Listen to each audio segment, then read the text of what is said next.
Recording in progress.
Let's see, where is everyone? I'm here. You're here? Well, that's somebody. Yeah, everybody's waiting to show up last minute. Oh boy. Let me find what we did last time.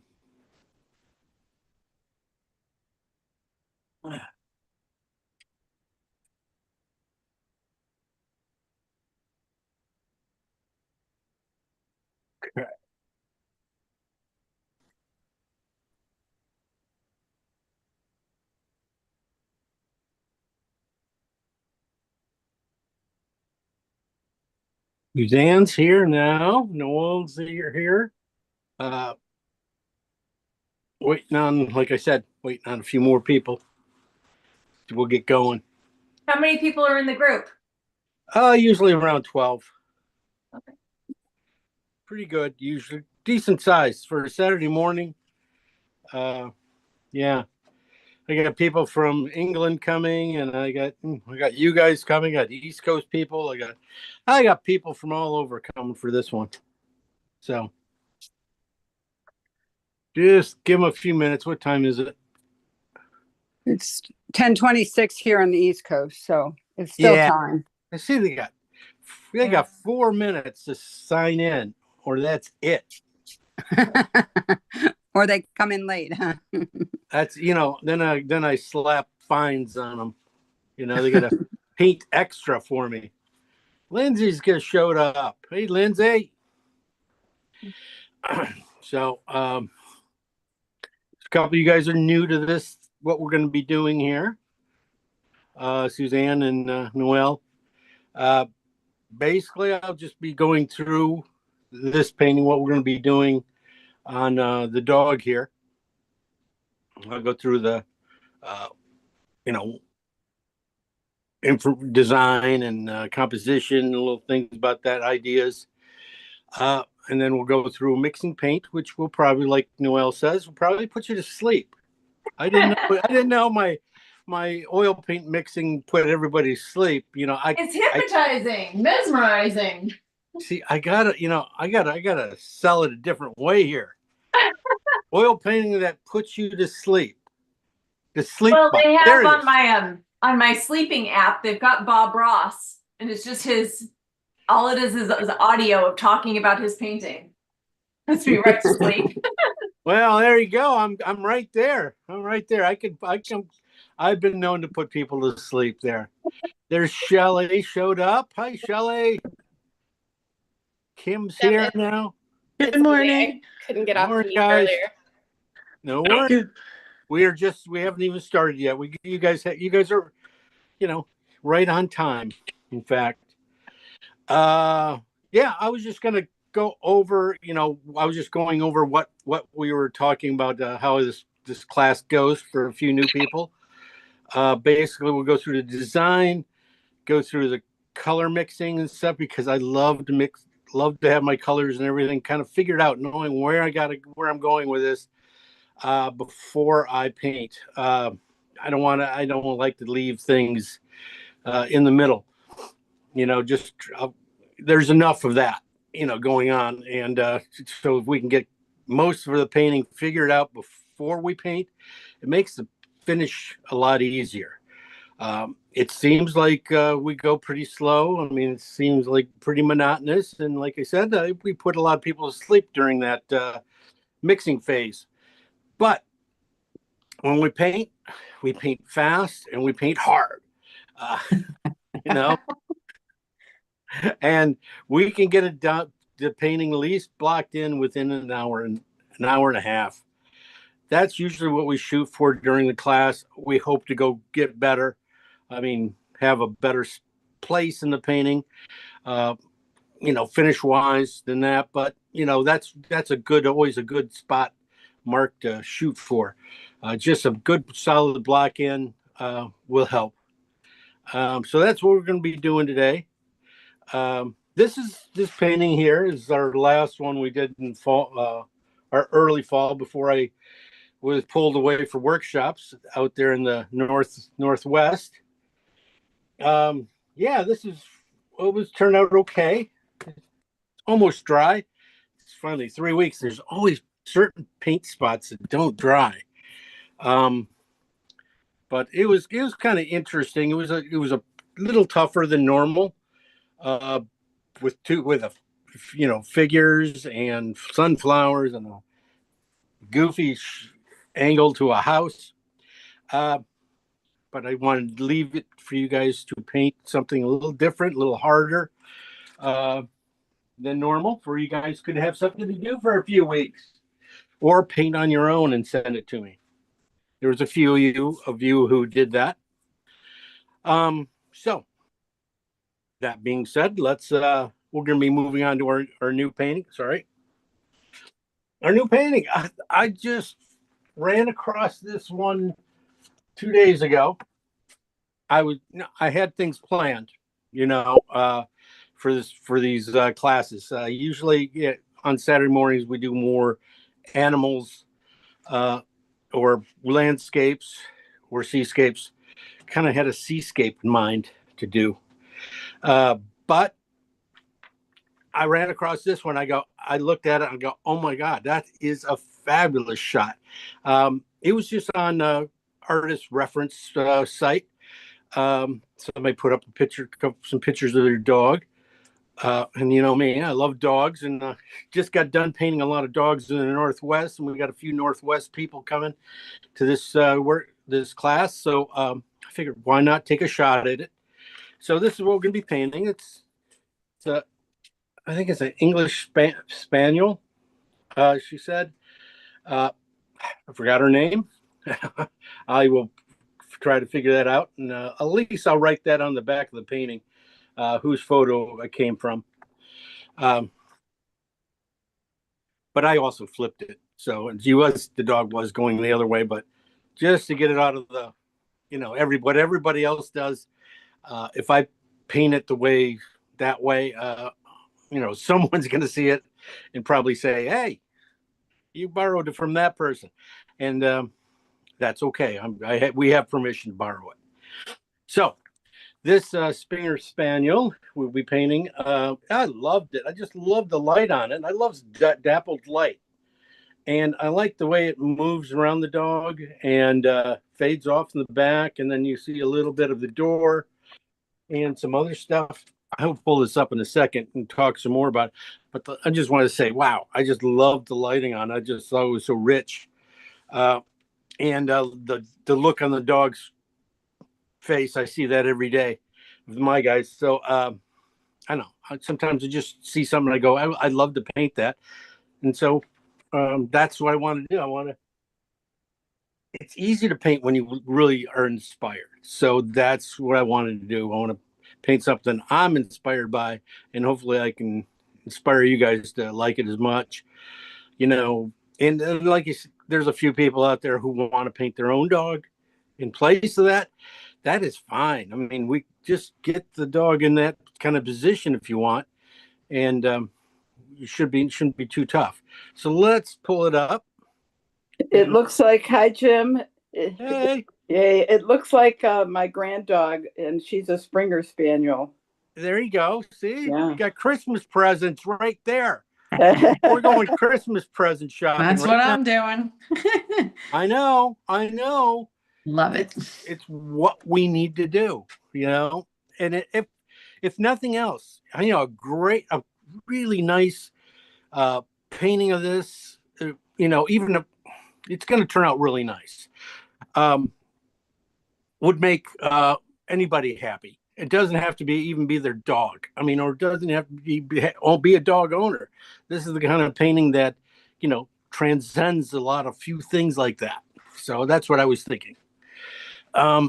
Here's a gray tone version of it. It's always important to see this. I like to see this, get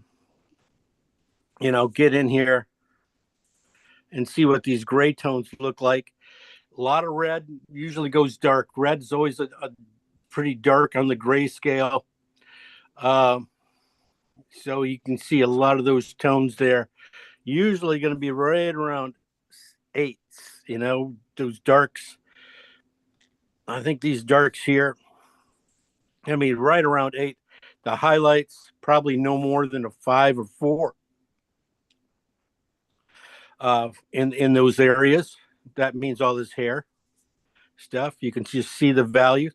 We do paint with values. That's the nicest way to paint, is just really look and get tough values. As you can see, a lot of the values here are really quite close to each other, even from the walkway to the dog's hair, to the door and things like that. So that's really kind of makes it kind of fun. That's why when we mix, I mix to a value, a certain key value of the painting. It's kind of simplifies the painting, because when you paint down here most of the time, and then you paint a mid-tone that's up, or your highlight that's up there, usually you get everything in between. You can get everything in between pretty quickly. So that's why I mix paint the way I do. Keeps it simple. The lights in the back, you can see those guys back in here. Yeah, those are going to be probably definitely be your brightest things. Yeah, they can go 2 to 1. One is getting pretty hot, but there is that one hot spot there. You see right up here. You see this hot spot. That can go way up there, past the 2 there. But most of the stuff, I'd like to keep it, 2s and 3s. And if we don't have to go to 1 that much, that's okay. We don't go to 0. 0 is like using pure white. And even when I paint snow, we don't do pure white. There's no such thing as pure white out there. So there's always a color. So it's always a color mix. It might be really high key. We might end up doing a high key one where, we might mix yellow or red to make that highlight, and probably with some blue. We'll talk about that. Those will be our high key specialty colors we do at the end when we mix. Let's see here. Bring it back down. All right, the color version. Boom. There we go. Oh yeah, see how rich that is? Okay, first thing about this is the design. I love the way this thing just curls around and it just keeps curling around like that. Really nice, simple things there. You got a lot of nice elements that are helping push the eye down. You got these areas up here pushing the eye down. The door even helps. You got a lot of little things pointing in, which is, hey, the work is done when you have that stuff. You can, the design means that's really good. That's what I want. So hardest point is, of course, going to be painting the dog. Colors. Look at those rich reds and browns in him. Of course, we don't really have a brown we exactly use. We will be using some oranges and some greens and some other colors to mix those browns. No burnt umber? Yeah, you can use burnt umber. You can use, you want to use burnt umber, you can use burnt umber. I just don't have it out. I'll be using oxide red light, or Right, oxide. okay. No, transparent oxide. Yeah. I'll be using transparent oxide, which I can get to these darks stuff too. Yeah, burnt umber is a good color. I just take it off because it dries too quick. Yeah. Usually all my paints are dry. The next morning I come into them, they're all stuck up and I have to throw them away. If I use transparent oxide, I got an extra day or so. So that's one of my key little things about using that color. Okay. There are so many different browns in this painting. You got these kind of red browns over here, to some greenish browns back in here, to, of course, some orangey or darker browns back in there. Of course, it's the tile. Also, I love that kind of old orange tile like that. That's going to be kind of fun to paint. Goes with the dog. So you're going to find that orange probably in the dog's hair too. Um, let's see, got some beautiful grays. You know, boy, it's gonna be fun to get going on this. So let's, you know, we got a lot of greens going on here too. If you check into these greens on the side there, that's where I'm going to be pushing the green side of things. It looks like they're warmer though. They're not too cool, but I'll be warmer on this side and probably a little cooler in the back and even cooler again, trying to, you know, trying to get these areas to, you know, fall back in space so we can get that dog to feel like it is laying in the shadows and stuff, and has a little perspective on itself, even though it's, you know, only a foot or two away. So there we go. I will see you guys next week. Bye. All right. No, that whoop, let me get rid of that. We are Jim, help me But out with there- the background in the back left. How much of what are we gonna try to? I don't understand any of that in there. Me do you? neither. Okay. All right. So don't paint it. What we paint back there are just hit basic shapes. But you like the dark bit that, because I was thinking when I first saw the photo, maybe I'll just make a terracotta floor that just extends back and skip all that dark bit. But I love it broken up. yeah, you like it broken I up. think Okay. it kind of goes with the front here, where you have that dappled light coming through, and it just kind of almost reverses out after the dog, where you know, you have the dark being a something and the Mm, light being. I find that it's going to be more interesting too, design wise, because it's going to make a little. It's all right. Again, you know, after it comes down here, it's going to come back here and make a loop, and then come back, and it should hit these things here and just bring you right back to the dog, and just keep that moving.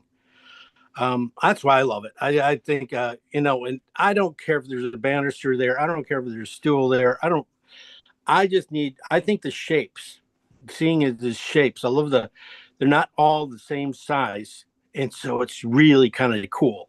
Okay. That, you know, just almost like the dappled light, but more geometric. So yeah, so I'm gonna go with it, you know. But if you want to put your own house in there, or put a chair back there or something, a foot of a chair, make it, you know, Similar question, pattern in the front. Yeah. Okay, I'll shut up now. Okay. No. But I mean, you're going to put that pattern, or you're going to put some kind of pattern. Oh, this on that thing there, that this area here. Diamonds, yeah. Mm. Oh shit, no. I will just do a warmer color like it is. I'm just when you get to these things, yeah, if you are a super realistic painter, you can paint that stuff. No. No. But if you're not, you're like me, or you just want to be impressionistic and quick and get it done, squint your eyes down and get a value for that. If you look at the value of these areas in there, you're going to find them being probably around 7s. Okay. Maybe 6s, probably 6s, 7s, around there. So that's what we're going to look for. So that's really interesting. Okay. And again, I like I said, what drew me to this thing was this look, and just that right there, the eyeball. You don't see the eye, you see it sleeping, but just this shape, you know, right in here, I just thought was so neat. I don't know why. Certain little things like that, I go, oh yeah, that says everything it needs to say, and it's all just one color. Maybe a slight darker right where the lid is, but you know, I just like that. You know, just my illustration days brings me back things I like to look for. So that's about it. Okay, well, let's get over and we'll start mixing paint, unless you guys, there are some more questions. Okay. Yeah, the One, gray, James, one question. Yeah. As a brand new person here, you're in trouble. I've I've taken one class before, and you were mixing paints, and I just got completely lost because it was going so fast. What's the best way to keep up with you when you're mixing paints? Should I be taking notes? Should I take pictures? Should I mix along with you? I mean, what's the best way to keep up? Um, to get it to sink in what I'm trying to do, it's usually I like you to try to mix paint with me. But to each his own. I mean I have not had to keep up with myself. There might be people out there who might have a better idea how they do it. You know, if you have students want to speak up. Yeah, Jim, I'll share what I do. When I first started, I also struggled um, keeping up. I have a glass palette and I bought like a dry erase marker and I would just shorthand what the colors were at the top above because I would be like 2 colors behind Jim and then I would forget where he was going. So I would just put what the mixes were and then that way I could catch up after the fact. Where'd my children go? Oh, that's just brilliant. Cool. Thank you. And I always ask questions. If I Blow get, me down. just ask questions. I'm willing to answer any questions at any time too. Again, it's not a big deal. I will try and slow down this one. This one we're going to try and do. As you can see, it's a lot of browns. So maybe we don't. Maybe I'm not going to be going into. Do you a want a lot- treat? Do you want a treat? There you go. I want a Here, treat. Scarf Monster. I don't know if anybody else wants a treat. I do. Okay. Sorry. I'm just being. Somebody's talking there. Okay, so here we go. We're going to go over mixed paints. It's been so long, I can't remember how I do this. All right.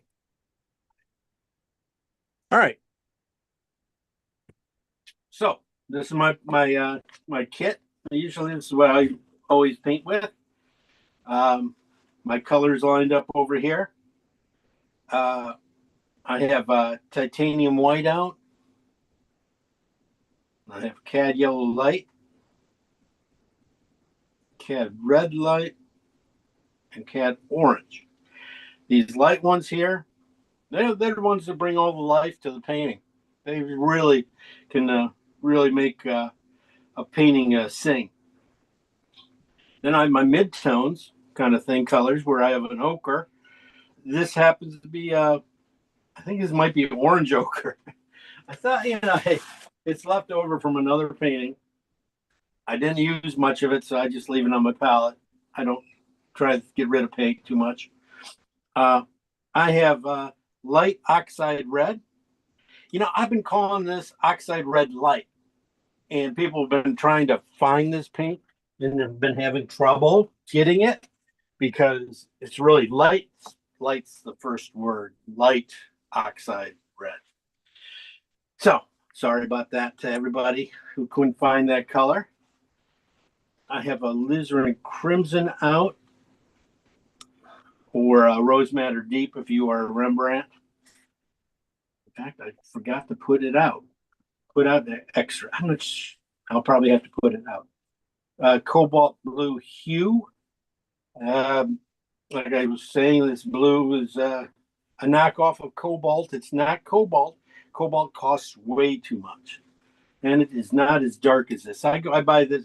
I get this for this darkness because it's one of the darker blues out there, and I need more contrast, and I need darks. I only have a few darks here I can even use. Other one is phthalo green on the blue side. They call it blue shade sometimes. That's another really great dark of mine. So those two colors usually are my cooler colors in my darks. And I got transparent oxide red. So And that's always become a really big part of my paintings. And I do have a little bit of a cad red medium up here. So I'll go through that sometime and show you the difference between the cad red medium, cad red light, and the alizarin, what they do. And I got my tinting color, which is going to be a transparent oxide red there. My big brush, of course, I love that. That will do 3/4 of the painting. And then I got some synthetics to carve it up, do my carving, do my sharp edges when you get around that dog's face, you know, to really make it kick. You need a synthetic. Dog fur, really good to have bristle brushes. I'll usually use, I have square ones, flats, but I also have a couple filberts in that. These guys come in really kind of handy when you're doing hairs because of the way it lays it down sometimes, because it doesn't lay it down in a square in things. Sometimes it'll lay it down in more of a, round shape. And then when I draw it down, I'll pull it down, it feels a little more natural. With the square ones, I just might have to go back into them a little bit. But I have a couple different sizes of those. Would be fun. I have my trusty paint eraser, which comes in so handy for moving out paint. Sometimes you put dark paint where some light paint's going to go, and sometimes you got to pull it out. Sometimes because the light, it just won't get light enough without using up all your paint. So sometimes I just remove it. Easier to remove it than paint over it. It's the same way with white paint, painting darks back in. Sometimes you'll find I do whole paintings just by removing paint. It's kind of fun. Okay, folks. Let's get on to mixing some paint and putting some people to sleep. People need to go to bed here. So maybe I should do a later one. Yeah, it's awful early for this. For you. If you could do the paint mixing maybe the night before. We split the class up, right? Yeah. Yeah, put everybody to sleep, and then when you wake up, you're ready to paint. Yeah, that's a good one. Yeah, you're a funny girl. Okay. So, I start off mixing my darkest colors first again, and I'll just pull them down, split the piles, pull them down, and add some whites to them to a value. For today, value probably be about 8s. So 8s. We're gonna, 8s. I think because we're gonna probably do a mid-tone, another mid-tone for the white fur. For some of this white fur, just because of the red because most of it's red, but then we have some white, and some of the whites mid-tones are probably, like I said, probably closer to 6s, and then in the highlights, of course, go really high. So it's just a little lighter, but amount of colors we're going to mix isn't going to be quite that much. We're going to take it easy on you newbies. All right. First, we're going to look at the dog's darks, reds in the dog. What I'm going to look for is right around the eye and behind its head, maybe this spot back here. You get those colors, you're probably going to be able to find the rest of the colors pretty simple. So, there's a couple colors I want to try out first. I'm going to go with phthalo green, of course. So I'm going to put out 2 colors, two little piles of green, and a little bit too small piles. Okay. I'm going to go with the alizarin and phthalo green. Looking at the back of the dog on its back hind quarters back here. These they're a little cooler. So I think the phthalo green on the purple side, the red side, might get there. But if not, the green side probably will. I'm also looking at the door behind the dog. Right in back in here.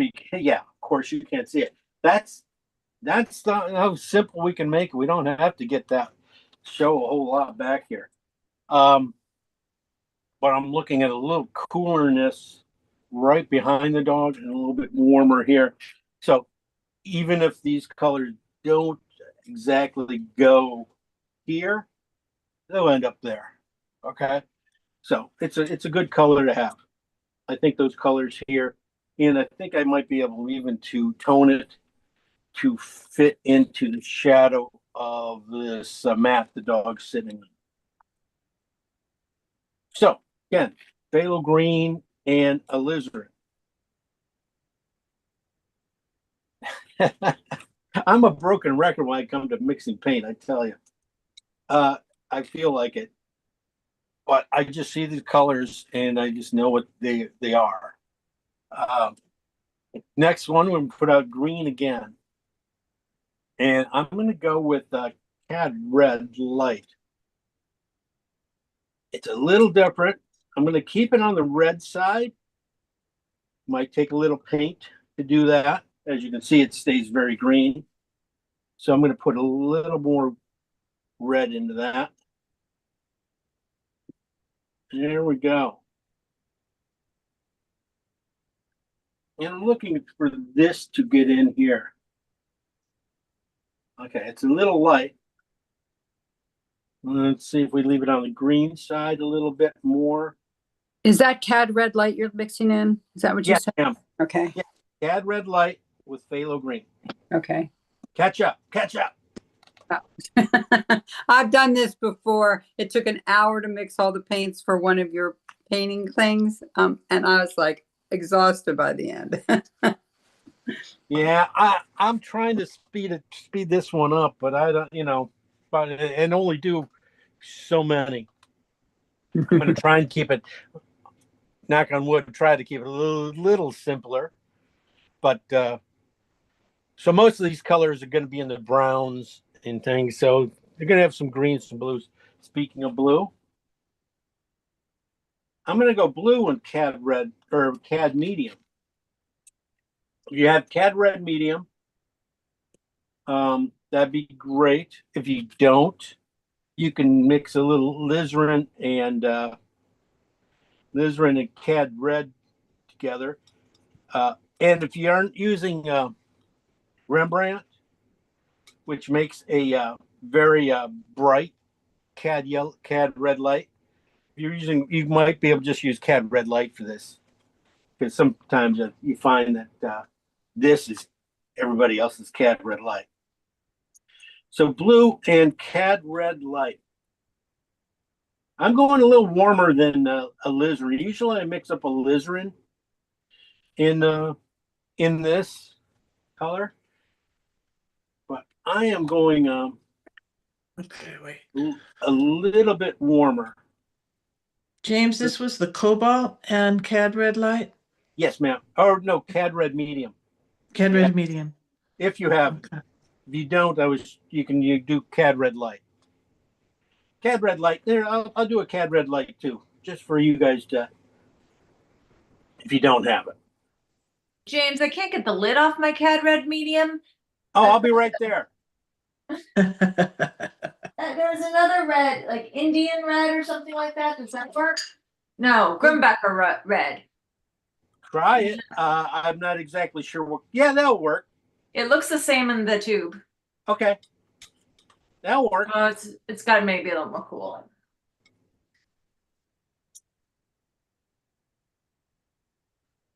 Okay, wait. I just Yep. looked up. I just looked up. I've got 4. You've got, oh my gosh. Okay. No. Which ones do you have? You have these first 2 at least? I have the green and the alizarin. I have 2 piles of that. I have the green and the cadmium, which does not look like cadmium. It looks like green. And I've got the blue and the cad. Okay. Oh, this is just blue and cad. Well, I was doing this color just because somebody was mentioning they didn't have cad red medium, so I did a cad red light for them. If you can get it this side, this will work. I mean, this will be in there. Yeah, this is cad red medium here, and this, if you looks too green, you just put more red in it. Yeah, definitely. A lot Okay. more red usually. This one's very green, and it might end up going on the red side too.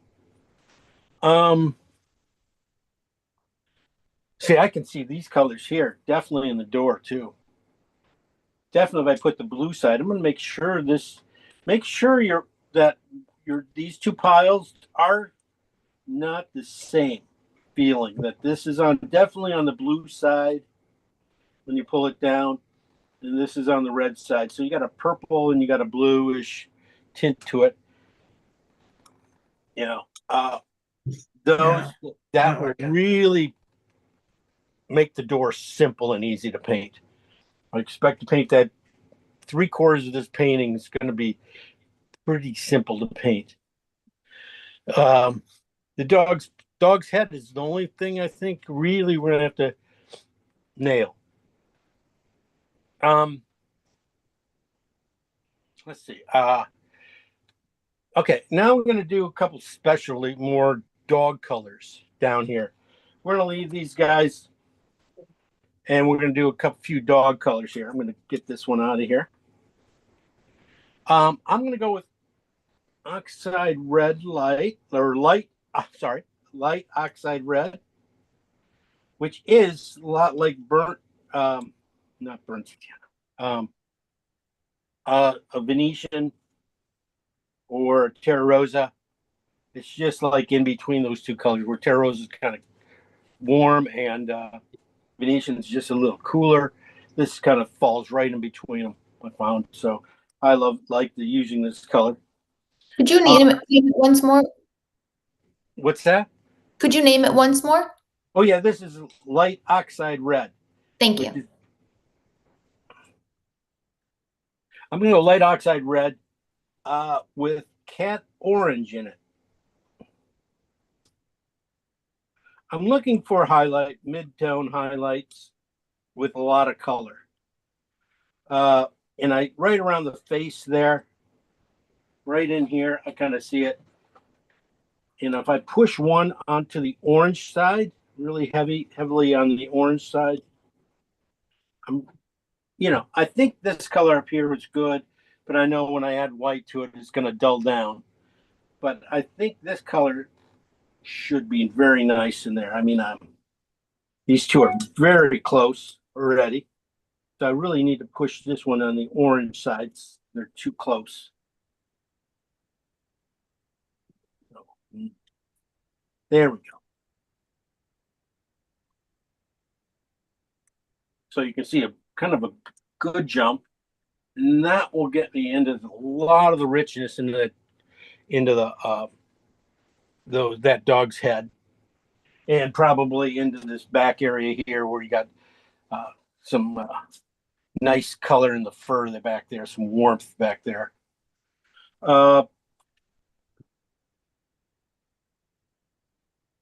And then we need some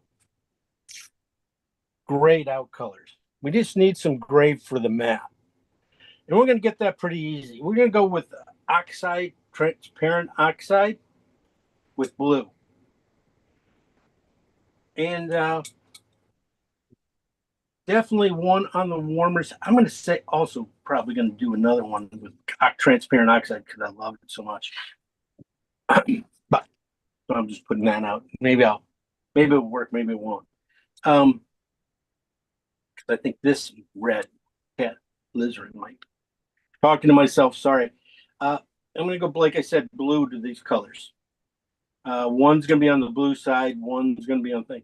This is not really a very strong color, so even blue should do a nice job. Now you see how rich that is? That is a beautiful dark. Definitely you can find that in and around the head. That's the alizarin and blue? This is transparent oxide in blue. Yeah. Thank you. The one I just got to make onto the blue side. Okay.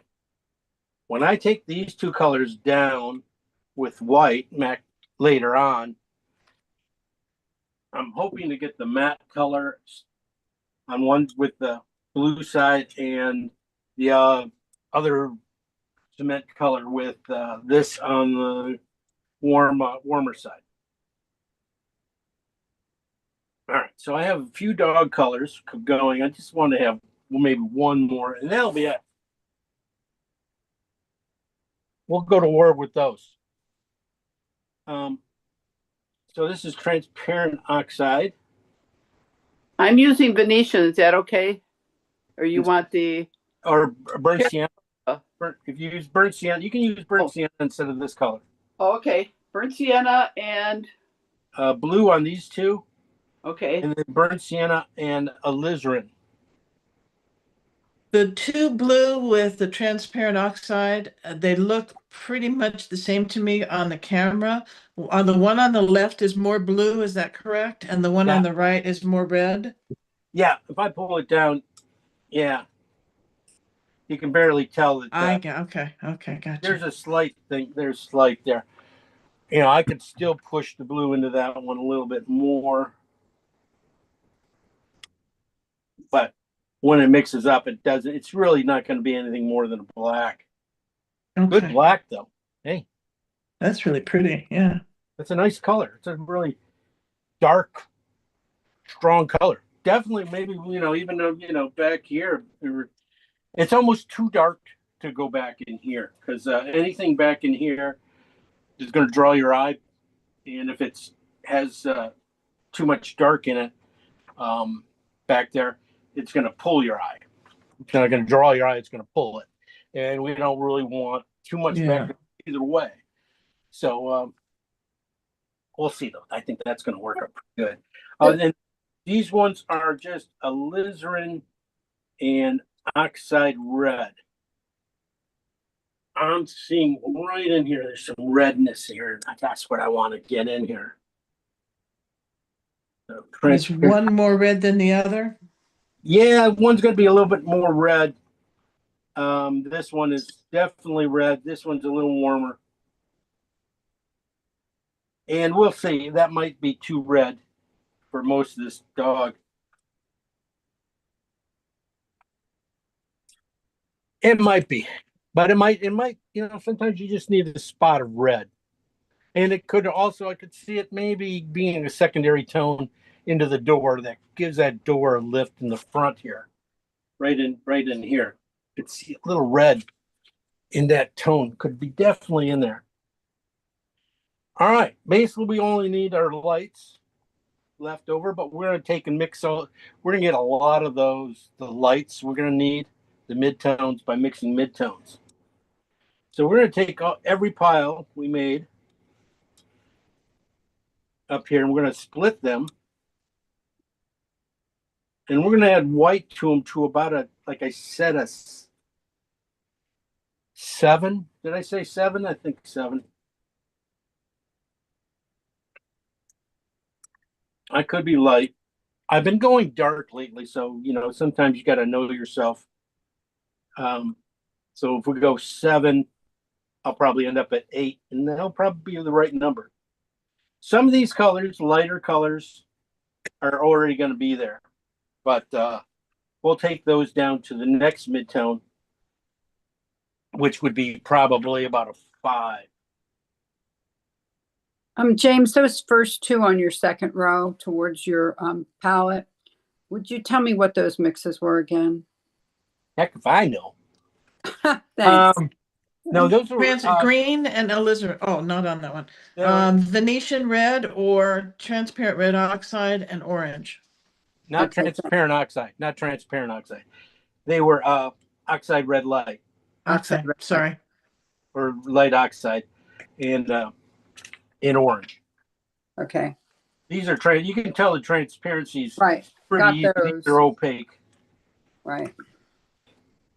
That's another thing when I like to paint. I usually like to paint my darks. Darks are normally on the a transparent side of paint. And that's where these guys come in really handy. And I like to use the whole spectrum of painting. I don't like to. I want to have thicks and thins in my paint. I don't want it all the same. That way, I'm using everything that there is out there. Sorry, Jim, one more time. The last two in the bottom row. These two? Yeah. These are transparent oxide and alizarin. Thank you. This one's just a little more red. This is the more oxide. Not, they're just a couple different reds. And then I split the piles. And I'm just gonna add a little bit of white to each one to make it to about I think about it 7. 7 should do it. Okay, top right, second one from the end. That one? Yeah. These two are blue and cad red light. These are cad red medium blues. These are cad red light and blues.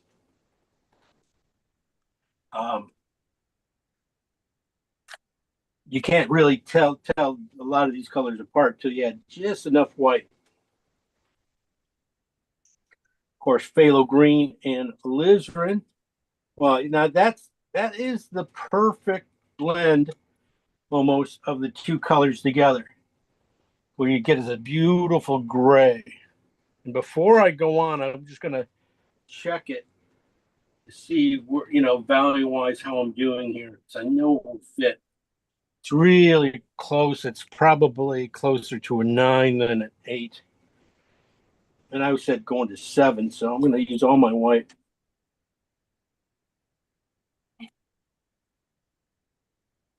Not sure exactly how much that's going to be playing in there. I kind of wanted it more on the green side, but I really love this blue-gray. So when that happens, I'm just going to leave a piece of it down here. Oh, this is the alizarin side anyway. Sorry, this is the alizarin side. So just add a little more purple to it. A little more alizarin to it sometimes. Just where I do have, don't want to have too gray a color. And as you can tell, I just went way too far with that.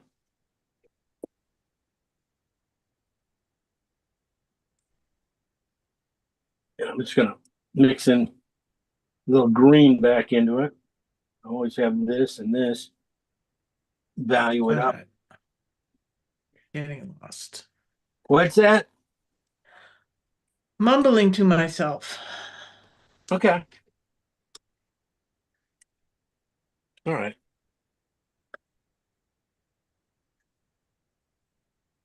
That's about the right value. Let me check. I'll take this one to the right same value. It's just always a little play going back and forth, But it's good to have everything at the same value. That way they all play really well together. I probably shot too far on this one.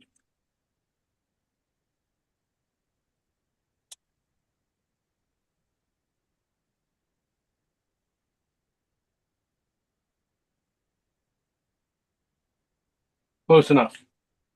That's the right value. This one's okay then. Just a little too purple. There we go. And this one is the things. And then this is just the green one.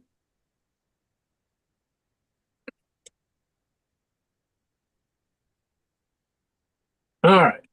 Next one are cad red and light and green. really on the red side. You know, start to get a nice warmer browns on one side. Then I should get a kind of a greenish brown. A little too far.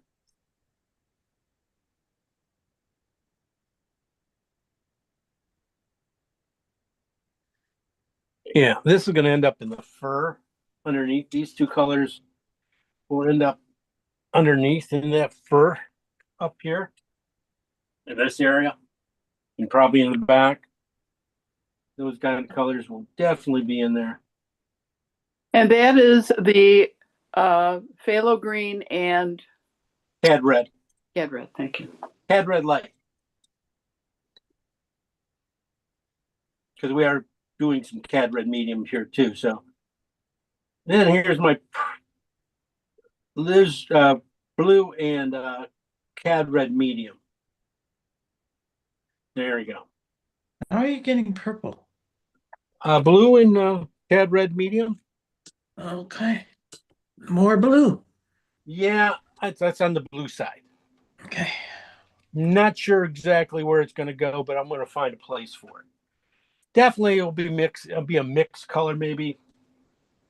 Definitely could go into some of these warms. This is the purple side, the red side. Definitely a little bit too red. Or too blue yet. So I'm going to push it to the red side. I want a warm, kind of warmer grayed out purple here. There we go. Because that one's a cool. That one I want warm. This can play. This can play in the nose and a few other places. And that's blue and alizarin? Yeah. Okay. No. I'm sorry. This is blue and cad red medium. Oh, thank you. Both these two. Yeah, I didn't use cad red. I didn't use alizarin today.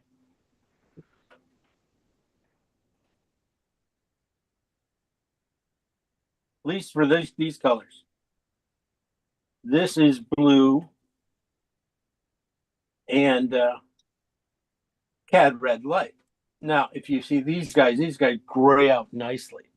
You're going to find this up here around in the face as your some of these highlights in the muzzle and in some of these reds stuff right underneath the eye. There's a spot. And this, boy, that's beautiful. See, these are the colors that are going to be, you know, really rich in here around the nose, around the muzzle, into the hair. And, you know, nowhere else, but that's a good spot.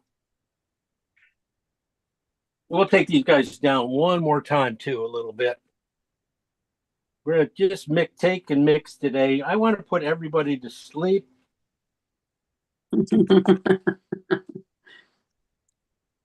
Nice and sleepy time. I'm coming to my pajamas next time. We're all painting our pajamas. Okay. These guys here, these are red, these oranges and stuff. Definitely we're going to start getting them into the hair, maybe back in here. Looks like we could probably get them into the floor a little bit with just a little change of a little more white. I think this color probably might get in that very front area of the floor here. Just a touch more white than that to gray it out. Just thinking I could get it into this area. If not, it's going to get, oh, there it is. Look at it all over there. Just needed a little more white. Okay, where are we? Okay, we are at The one on the left, the far left. oxide red, light oxide red and cad orange. Or Venetian and cat orange? Or Venetian and cad orange. Okay. Yeah. You might have to put just a little more cad orange into it just to get the richness out.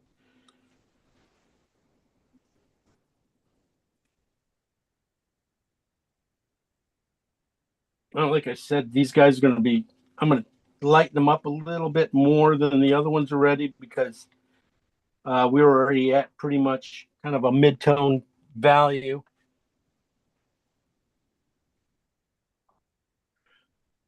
So we're taking these guys up to about, about fives. Will be wonderful. Let's take these guys, keep these guys back at 7, all these darks here. That's, well, I know where I'd like to have this color.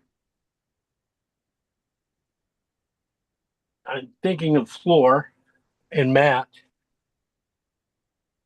but it looks like it's going to be on the warm side.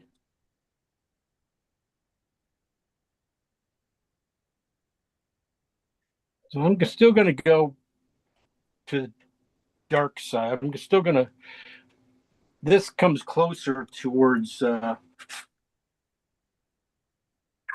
this stuff here. And it needs a lot more blue. I'm gonna bring some blue in. I'll probably have to, because it just didn't go to the color I need. I want to be on the blue side, more grayed out.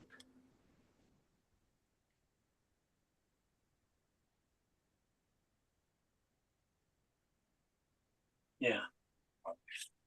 That's a lot better. I'm still gonna lighten it up just one step because of needs to be just a little lighter.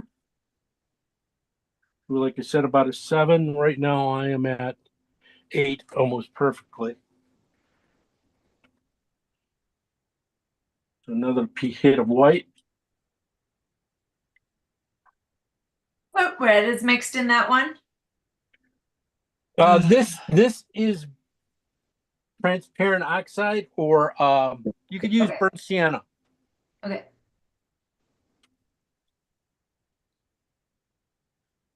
This one, you can see how red it is.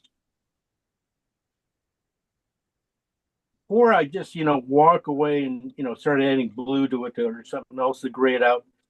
Check out the dog a little bit. Definitely could go in the dog. There's some beautiful spots. Maybe this color could be by the dog. I kind of want it, though, a little grayer, grayed out. I was shooting more for this front mat. So I'm just going to add a touch of blue to this, but I split it to save some. Ooh, shoot. Ooh, shoot. Yes. There we go. Ooh, that's a nice rich. Look how rich that is. That's a beautiful. Yeah. Definitely This- can find some spots for this. This is the transparent red oxide and blue? Yeah. No, this is Yeah. alizarin? Yeah. No transparent oxide and blue. Both these two are. Both This those on the blue side. This is on the brown side. Went a little bit too brown. That's all I said. I was just added a little bit of blue into it. But this is it on the brown side. I saved some of it when I found out, and I said, "Yeah, that's a good thing." I just want to see what this value go if I can lighten this up and if I can get the matte color, the front matte here. This one with the pattern. If you squint at it, it's definitely around a 4.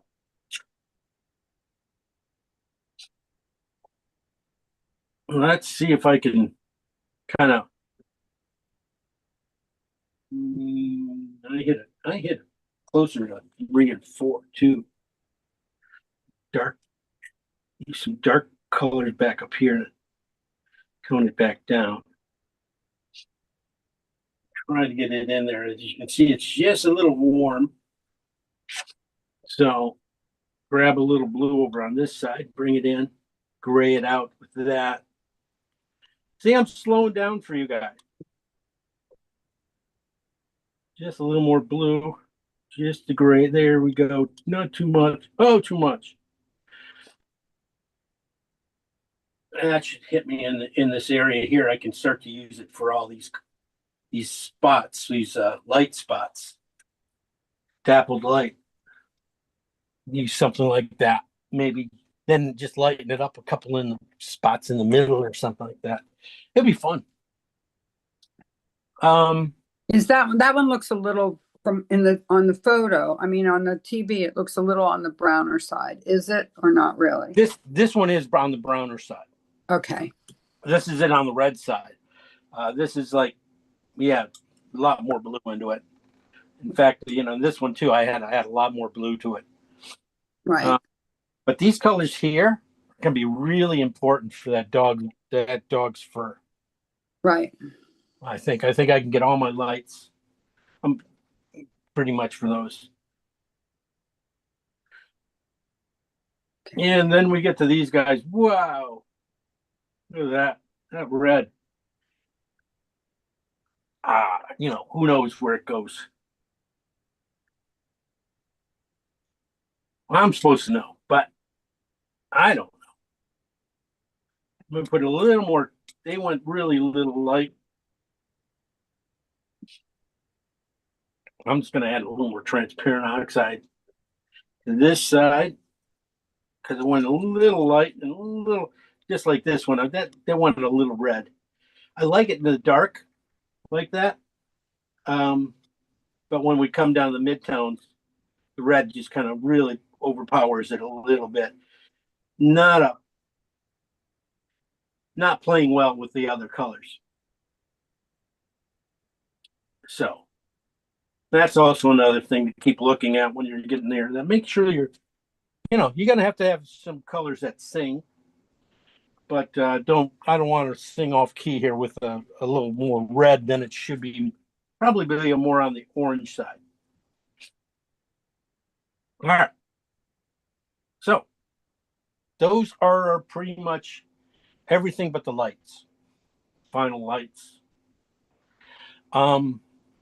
What I'm gonna do,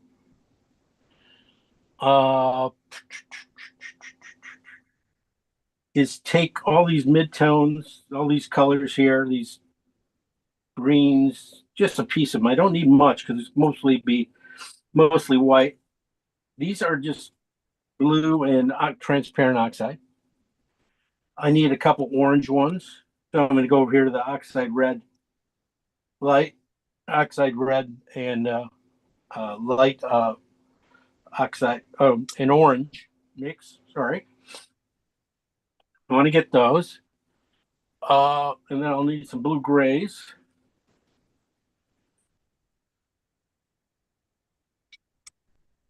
And a green. That's a little far back there. Bring it down back over here. Okay. Then I'm just going to add white to these to about, let's say 3. Might not take too much to get to a 3. This will be a nice warm. It could be definitely in this fur here. It is more of a 4 right now, so I'm going to leave it there. Let's see what this one does. This is Cad Red and Phthalo Green, I think.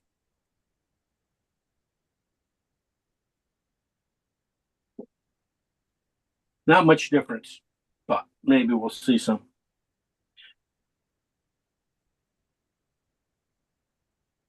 These are transparent oxides and blue. Definitely you could start getting into this warmth, definitely in the front paw. Might, let's see how these other ones go. This is a more neutral one on the red side.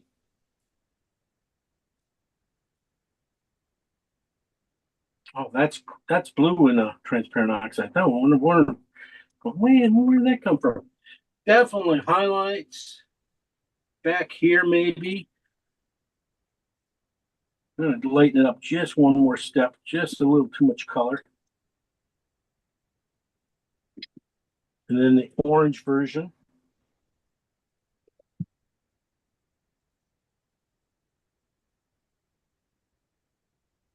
Yeah, I'm done. Can't do it. Can't do it. Nope. Tell me what you can't do. I'm sorry. I should have not have left my voice on. I'm mumbling to myself. I'm so far behind, it's not even funny. So what I'm going to do is you're going to send the recording of this out, yeah? No, maybe not. Yes, Okay. yes, it will come out today. All right. So I'll just do it again because my colors are not met. My colors, I've got the colors, but I don't have the proportions properly. So Yeah, it my usually colors are takes some not time. matching yours. And I think it would just take too long for me I don't want to interrupt everybody. So I will just track it with the recording. Well, that's okay. I mean, as long as you have these ones, pretty much the darks and stuff, you can still paint. Because that's most of this painting is getting this under structure of the painting. So that's where we're going to be shooting at for next. I'm a longtime student and I don't get all the colors either.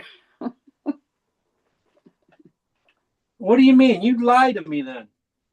Well, I show you my paintings. They don't look exactly like yours. All right. I'm just going to mix up a few little colors you're going to have to need to get some of the highlights here. Yeah. Transparent oxide in white. This is CAD yellow and white. Transparent oxide in white. That'll give you a nice kind of a orange white that's going to go in here. Sorry. Get a little bit more. I could go a little more white, but that's okay. So, James, your transparent oxide, it's just that. I have to buy that. But transparent oxide, it doesn't say transparent oxide red or anything. This is transparent oxide red. Okay, well then I have that. I just have to keep trying to get that mix. Okay, wait a minute. I'm confused.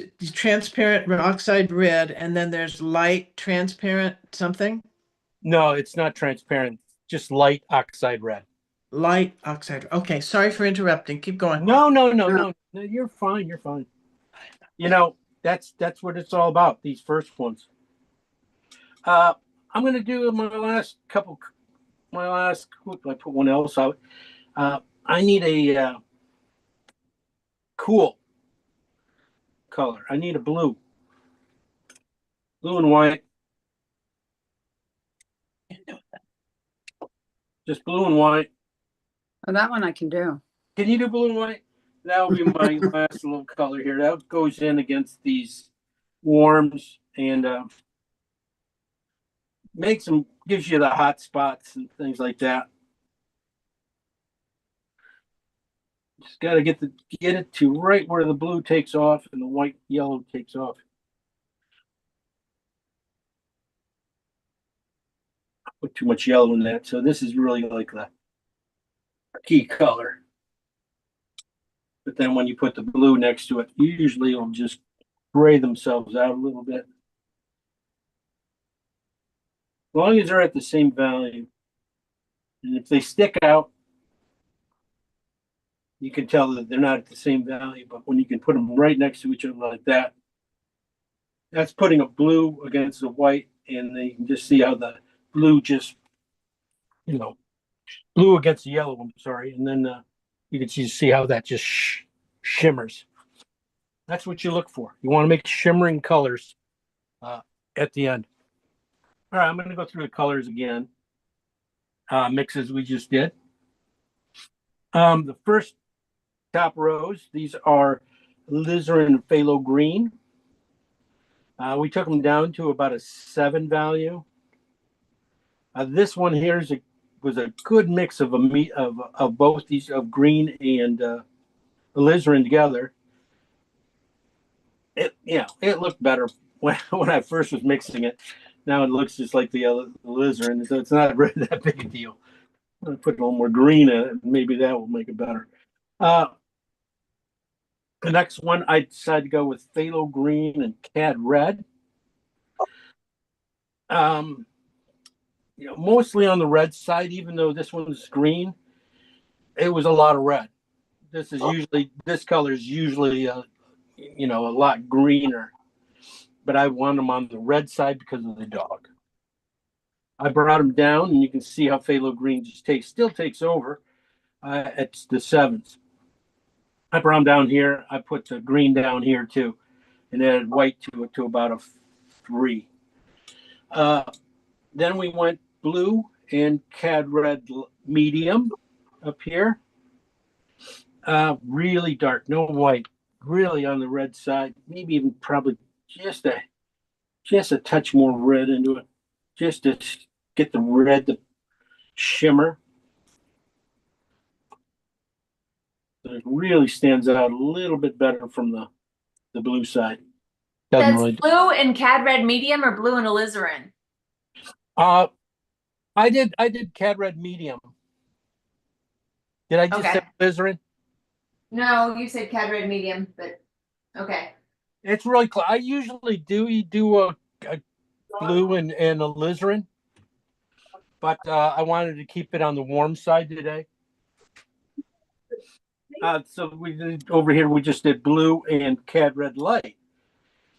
Just the difference between when you add white to them to about 7, you can see the difference between how grayed out that warm that Cad Red light has a lot more yellow in it, so it grays it out a lot different than this one where it's just on the cooler red side. Down here we did light oxide red with Cad Orange. Oxide red side here, more orange side here coming down. I kept saying I want to get almost just a touch more orange, even just a really rich kind of more orange tone to a few of these things too. So just keep a spot of Cad Orange out too, just in case. Transparent oxide up here, which could be burnt sienna in blue. This is on the blue side, which, like we said before, came down here. It definitely wasn't reading. And I'm gonna cheat. I'm gonna just really split this pile and just go blue. Just bring in the little bit of piece of this pile. Basically split this pile. So I can really feel a coolness to it. That one's almost black. So this one's a little cooler, and then that one's warm. Man, it's good to know those colors. These colors would be great for painting something that's, like a stovepipe hat or something like that. Some dark hat you need, or, black. So here's the transparent oxide with blue side, warm side, the red side. And then I brought them down with white to about a 3. This is this over here. Yeah, here. And here, I brought it down here too. And I took the red. This is the red side. This is just the transparent oxide with red. Transparent oxide with the white and blue, but the red really is still on the red side. And I like that, and figured I could find a spot for it in the dog. So sometimes if you can, save some spots. This is alizarin and transparent oxide. This is on the alizarin side coming down. This is transparent oxide side coming down. Alizarin is a pretty strong color, and so it's kind of overpowered it. But some of these colors here will be really nice because you bring them down in here and you get a nice tone to it. Did I take that one down? Not sure that I took this one down. Let me check. It's a little cooler. Yeah, that's what I thought. It's just a little cooler than that one. All right. Maybe that's why I didn't take it down, because I could see the coolness in it. But sometimes when you get the highlights of these dogs, you never know what you're going to find in here. Might find a spot of it in the hair or something like that. And these light colors we took down, I pretty much took from this Cad red and phthalo green on the green side, brought it down with white. Then I took these transparent oxides with red and put them down here with white to about 3s, maybe 4s. And I took that's Cad orange and light oxide with white.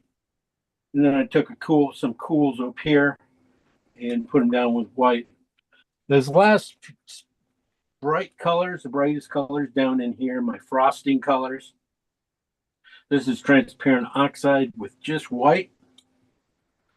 This is Cad yellow with just white. I added more white to it. It's a little bit too yellow, but there's spots that could come in. And this is just blue and white, and with more white to it too. All right. Any questions? Sure there are. That was very, very helpful. Thank you. Yes, thank you. Well, that should help you when you do the final mixes. Okay, we're gonna start painting soon. Let me get my stuff together here.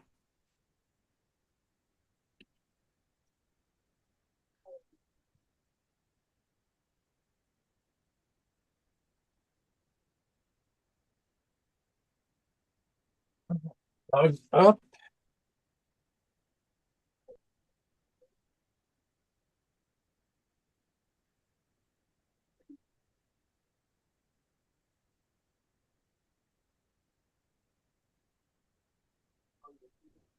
Yeah, close I can get you guys.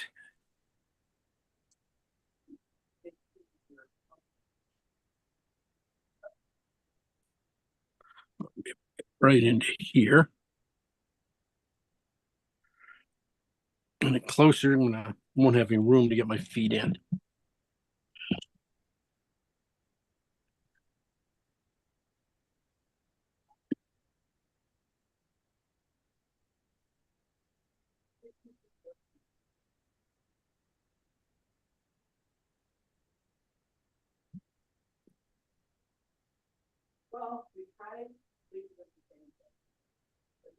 Trying to straighten it out so it doesn't look so cockeyed in there. All right. Here we go. Drawing this thing out. We got all the paints made, so this shouldn't take too long. Just a lot of times it's when I'm laying these painting and stuff, it's just adjustments, figuring out what's working, what comes before what, value-wise in the color spectrum. Making sure I got the warms will pop up a little bit farther than the cools and stuff. So just figuring out where these things lay sometimes.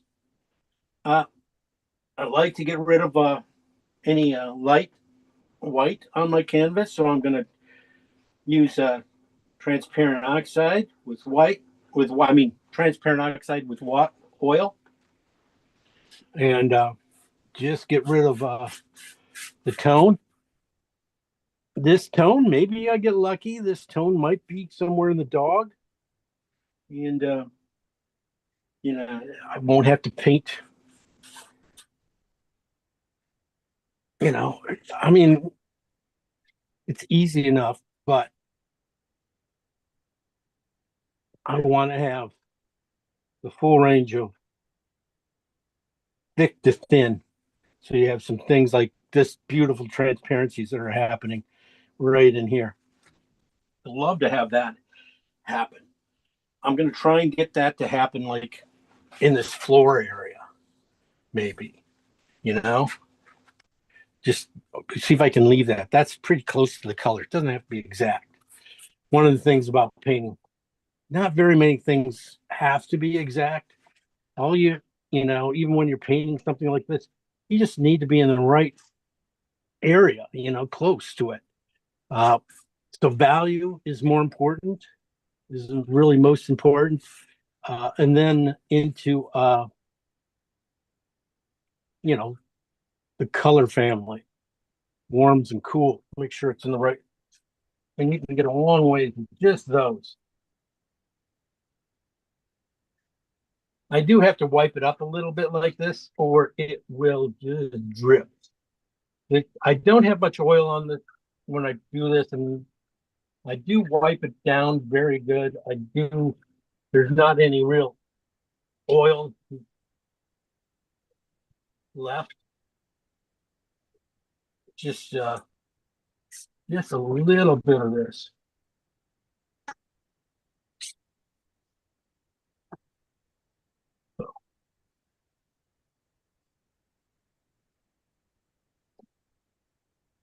This tone can probably get into the dog a lot. All right, laying it out. Always a little tough because I'm at an angle. But I'm gonna start with a few spots. I kind of think I know where I can start to base things off of these lines here.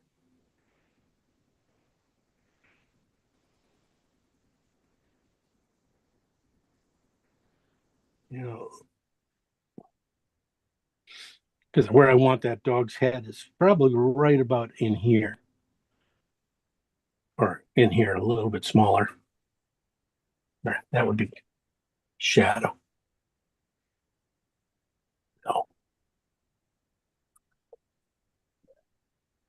And that just helps me get the where I want the dog's head, just off center a little bit.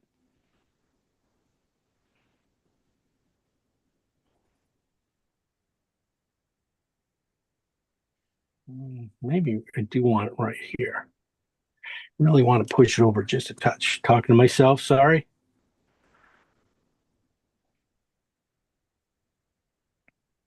And the back of its head and nose about the same distance, from the tip of his nose to the back of his head here. Really pretty close to the same distance. That's almost right where the eye, right here, this eye thing happens.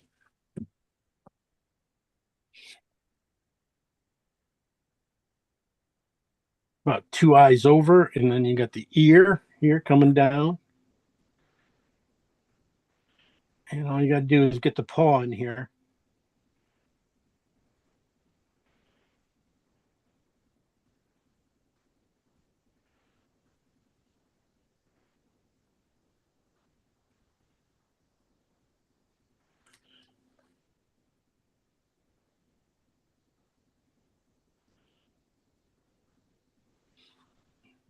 That's the paw here.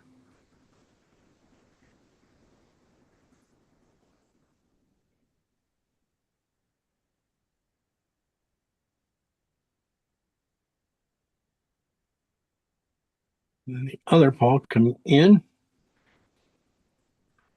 cross over, and back. The back of the ear. So I'm kind of seeing this space here about the same back in here for his back, maybe just a little shallower. We might have this too far. I have that way too far.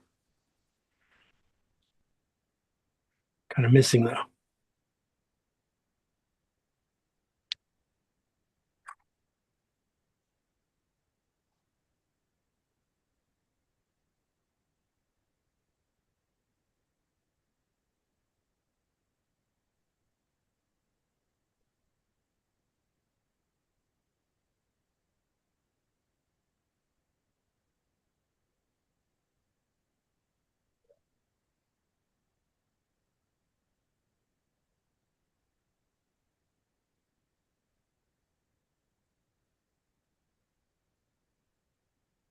Measure.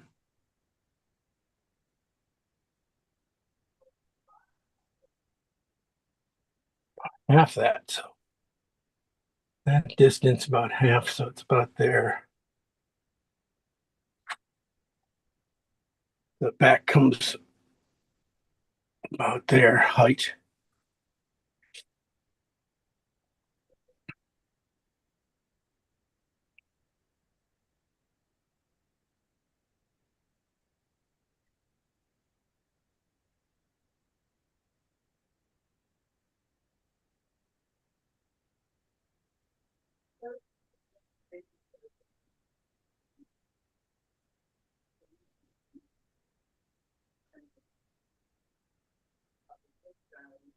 Okay.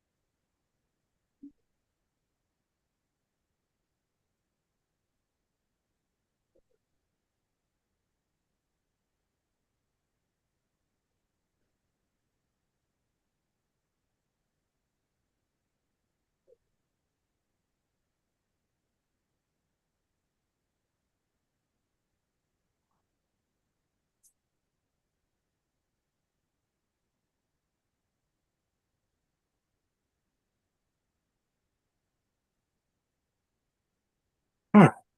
Layout.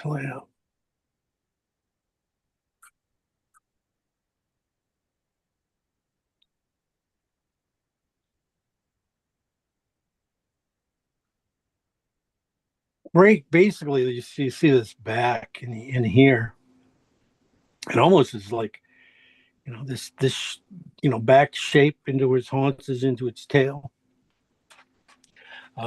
Really are just broken up in little triangles. You have this dark triangle of fur right there, and then you have in another into its leg here. Made just basically these are just triangles breaking up the shape.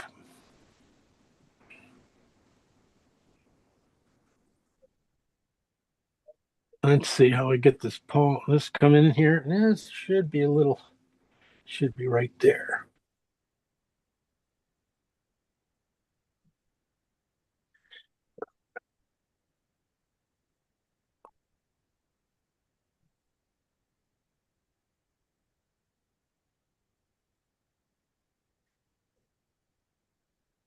Just get that angle. Close enough. Okay, and then the back, the door.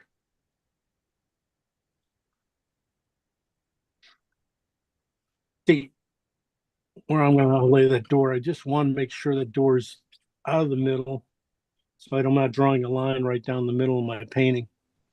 So I'm just going to probably cheat that door, probably over a little bit. It's a little bit bigger door.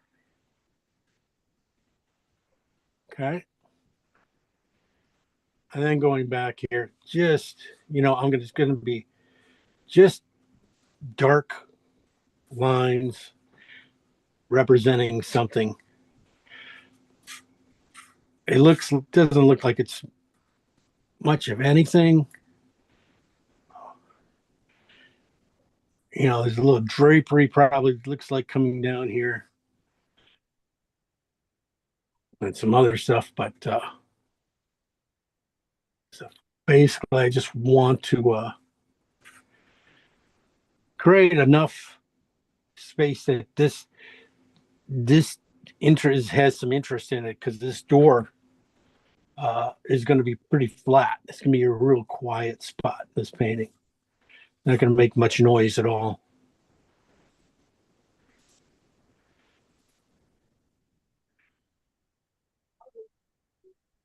I got to get the little perspective right.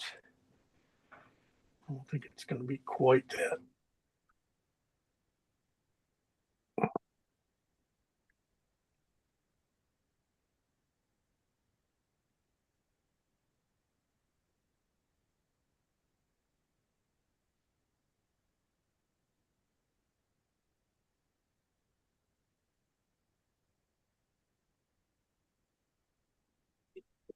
Let's go up just a little quick tighter. I'll catch the perspective, but it might take a little bit. I'm not take a little bit, but it'll come on when I get going here. All right. Let's get this. I'm going to work on the dog's face. Just one more for another minute. Really get the press of the lips against the carpet.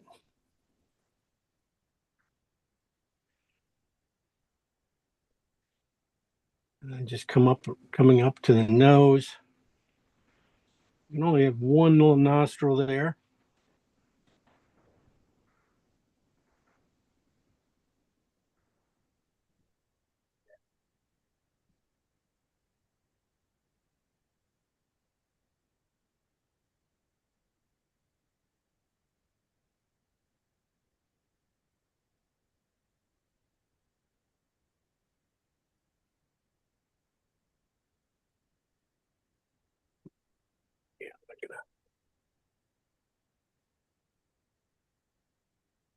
Or I'm thinking the eye goes right about in here.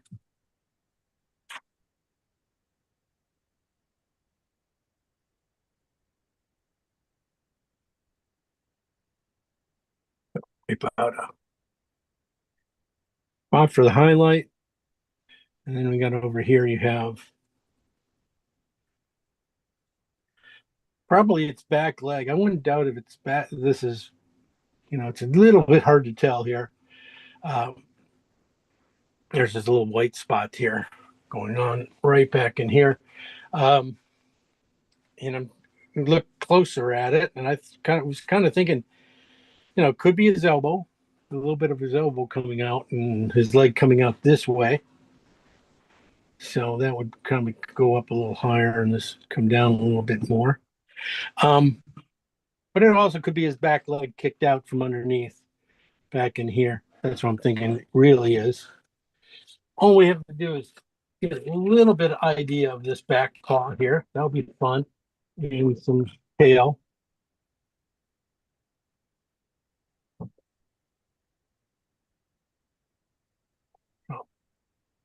That's what I'm shooting for. Highlight here. Coming up.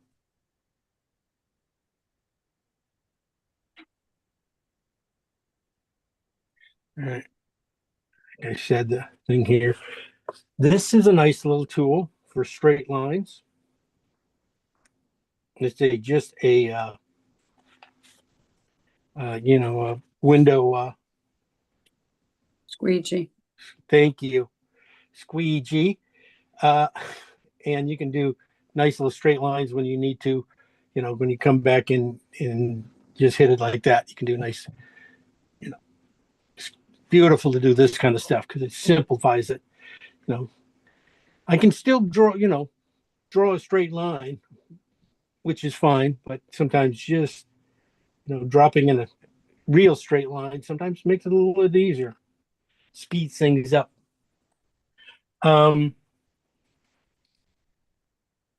Okay. Well, let's see. A lot of times when I'm working like this, I will not put in I will not paint or draw in these spackle light. I'd rather put it in with paint. That way it's a little more free and it feels a little more free flowing. I put in the lines, it's kind of like I'm already there in cement, which is, okay, but don't, I'd rather have a little room to play always. Let's see. Okay. Just trying to get the planes of the head here a little bit. Goes right about here, and then everything becomes curly mess right in here, and then even into here, where you have a lot of these hairs coming down. All that stuff, all the lights on that ear, we put in at the end. Paint. When you paint fur, you paint it from the back forward, trying to see what's underneath. So that's what I look for. Colors that are underneath, and then work forward. That way you don't get ahead of yourself. All right. We're going to go with this and see how it goes.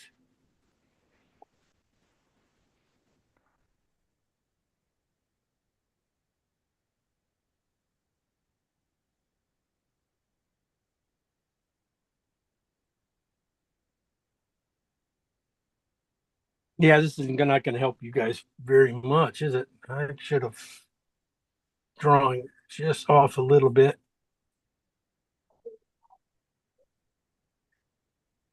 It should be pointier.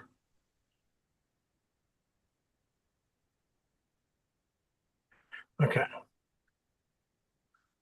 little pointier. All right, we'll get that. This is gonna be some of our first stops anyway. Getting start off with our darks, and that will really start to hold this thing together really quickly. On the first colors, alizarin and blue. Alizarin blue.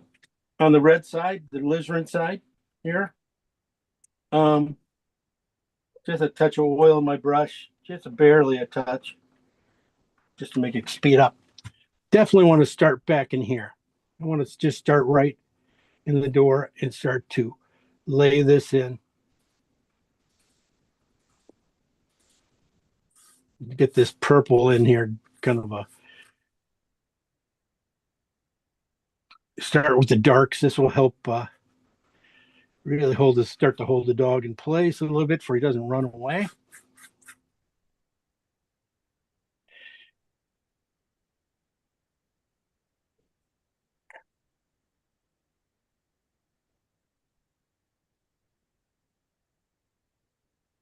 Did not get in front of it. Looks really good over here from this side at an angle, like I always mention. It might not look that great from here, so there's definitely going to be have to take another look at it when I block it in. After I block it in. So this is just phthalo green and alizarin. This is on the alizarin side. And I will just go through and see some areas here, darks, just to get my darks in right. I might be adjusting this as I go, but this is, I start getting paint on here. So I am painting basically where the shadow of the nose here.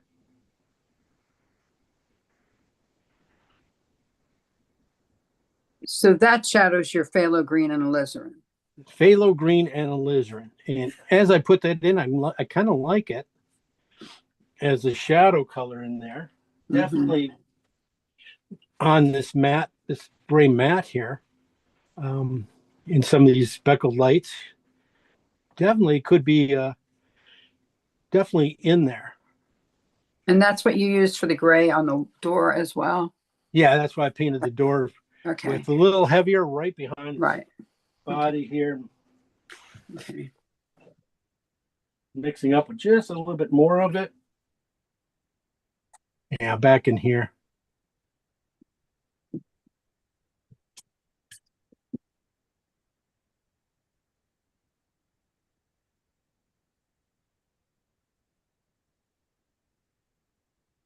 And then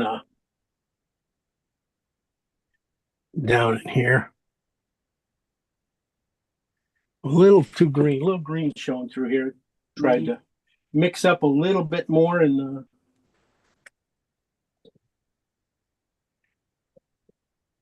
that green snuck in here. So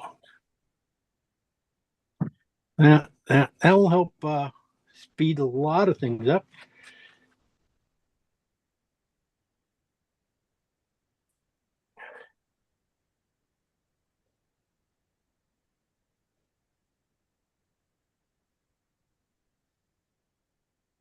Trying to get a little darker at the top, coming down. So this is just alizarin and green. Definitely, you could start to get these other pieces back in here if you wanted to hit those. Gonna mix up again. Sometimes that happens. Pile was not as big as I thought it was. Just these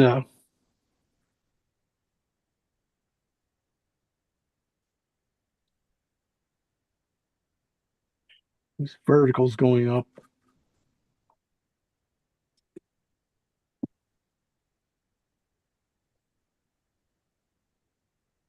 You see back in here. You can't see them in the photo, but right here, but they're there.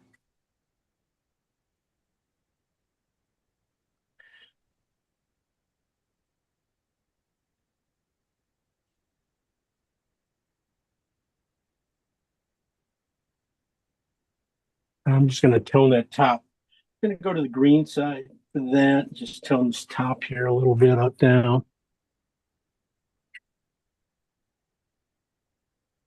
There's a couple pieces of, could be coats or something laying over here. Just want to just get rid of those, just shape wise, get the light out of that area. So everything starts to fall on the dog. All right, green here too. Now I got on the green side. Definitely will just want to touch. I used the main part of that color, the amount of paint on my brush at the top here. And then now it's a little reduced. I can bring it back, and I'm just going to put it in the light areas of the haunches back here. Oh, shoot, I kind of wiped out his foot here. Thinking that's his foot. Some areas here. Might even put a little bit in the nose. Definitely in the front paw. And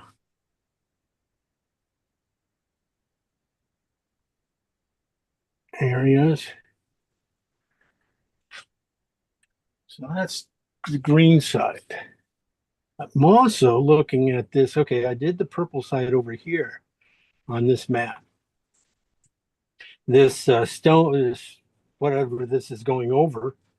So maybe it could be brickwork or another mat. I'm not exactly sure what it is. It's a little hard to tell. But this green, I should be the kind of an inch in there. Could definitely be in there. And at this point, what I'm trying to do is lock it in. So I'm going to start making this light in here on the green side, that on the purple side. Green hits your eyes before the purple. So this will help strengthen that idea and make this stuff come forward a little bit. So I am just going to break this down here. Okay, I just need this to come up.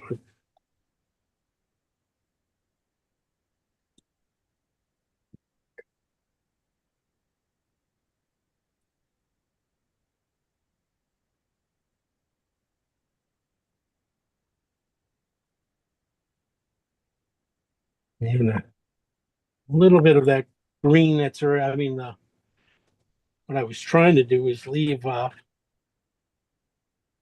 some of this tone from toning the canvas and stuff. I was trying to leave it down in here for this stuff too, but you know, it doesn't make it. It doesn't make it. I'm not. Good idea, but I don't have to live with it.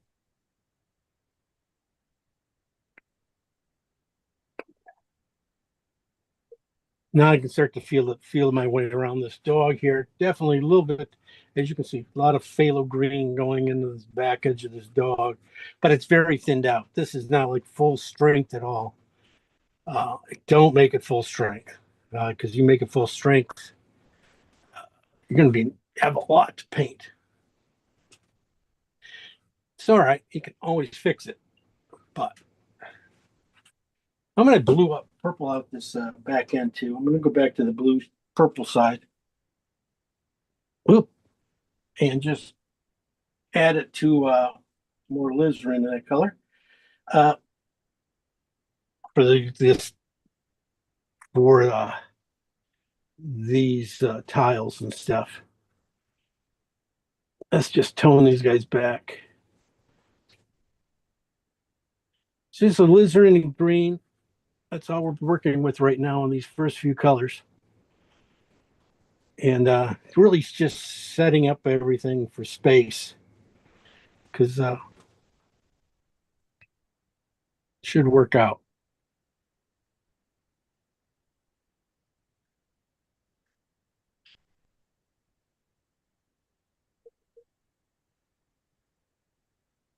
All right. Done. What do you guys think? You like it? Oh yeah. Wonderful. That's all you get. Looks just like him. Oh, perfect, perfect. It was fun. Almost photorealistic. Huh?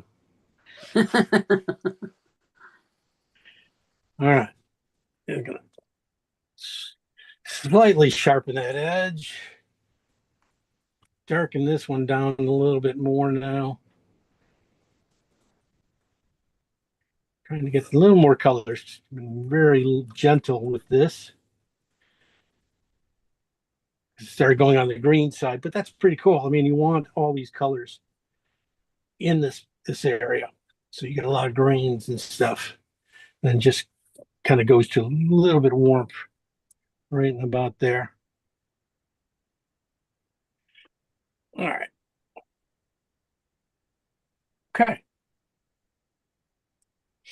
We're gonna go to the next colors. Oh, they're a little warmer though. These guys are warm. This is I'm gonna start with the green side though. Cad red and phthalo green. I'm gonna start with the green side. I'm gonna probably start with his ear. Start with a little bit in this ear. I'm gonna keep it light because I'm not a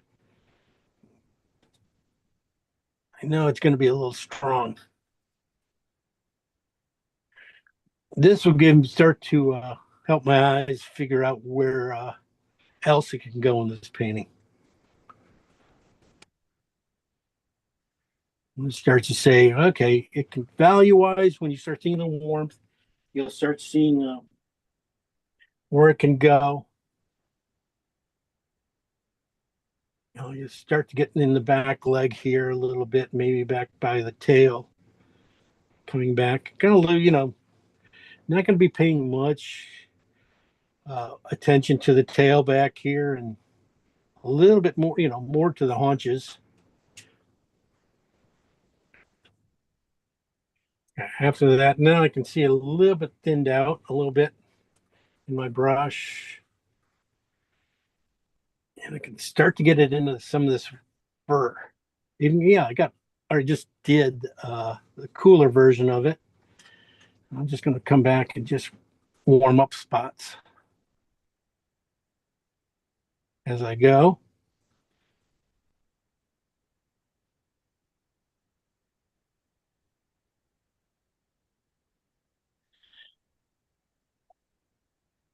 Start to see it definitely in some of these kinks in the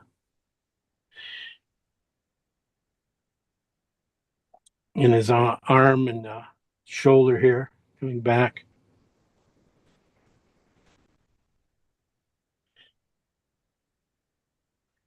Going to put it low on the muzzle, here in the front, coming back to the eye. And that's when I start to carve things out, start to feel where things are going to go.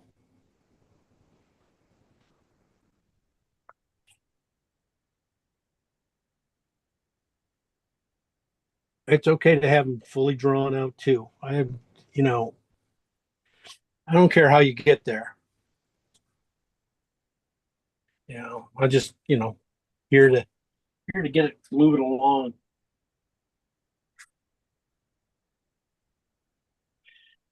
Just a little bit of shadow here on its leg.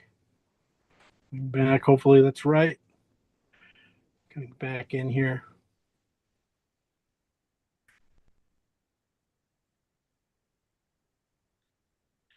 I'm going to go to the red side. I was looking here just. What color is this? This is cad red and phthalo green. Okay. Now, this is the red side of it.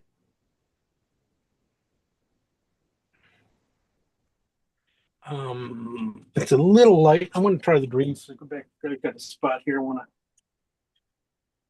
hit with the green side a little bit more.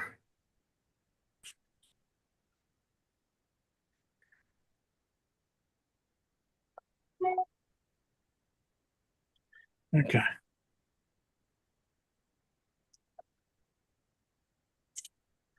Okay, now the red side.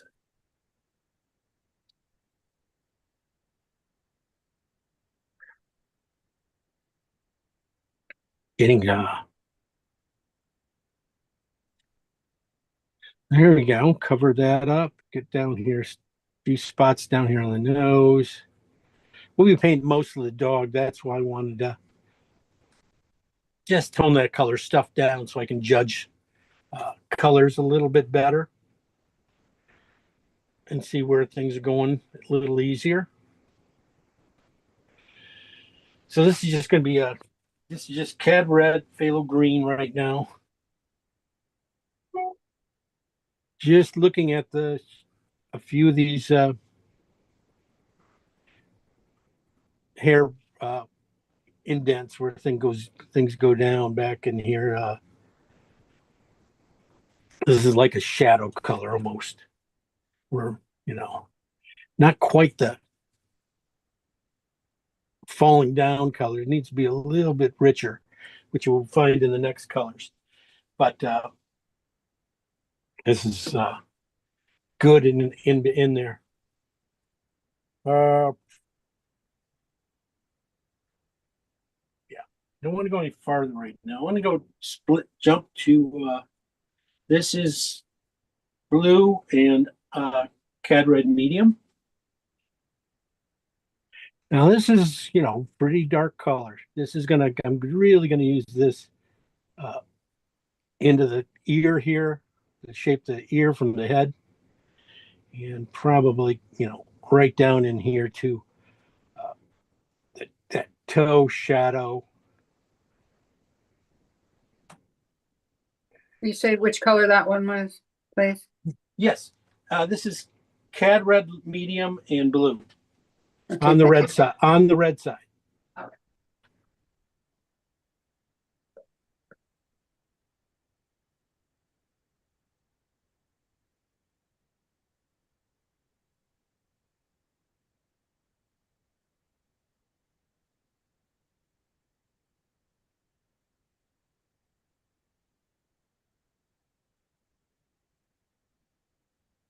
And I'm going to use it on the front part of the shadow here on his nose. And this, I'm just going to add just a touch more red to it. Just needs to be. I just need to see the red. Now that pocket of right around his eye, that's what this color is going to be for. Around the eye, right underneath the eyebrow, and up around the outside of his eye there, and also right into the nose, right above it. There's just a little indent from his brow, and then over on the other side, same thing. Just can't really see much back in, right around there, because it all kind of blends together. But you can start to see this areas kind of go together. So that's that oxide, cad red light, or cad red medium, sorry, and blue. And this is also the color, like I was just mentioning before I put that color in, that there's crevices that are going to fall down here behind things. And I didn't want to touch those things because I like to put my colors in as pure as possible. So even right in here, going into his head here, there's a little fur here. I like to get the darkness back in there. I just want to make sure I got these things in right.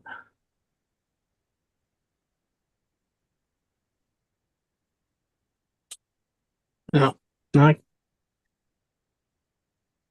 And also put that ear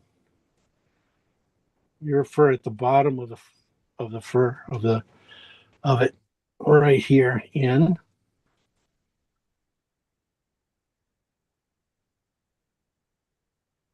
Now, when I start making shapes like this, shapes that are meaningful and probably, hopefully, in the right spots, it starts to, things start to, drawing problems start to show up.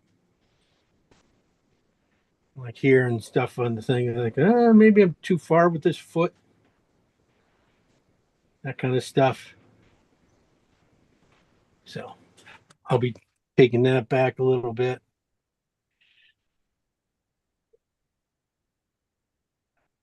That's the thing, is it's really kind of loosey goosey.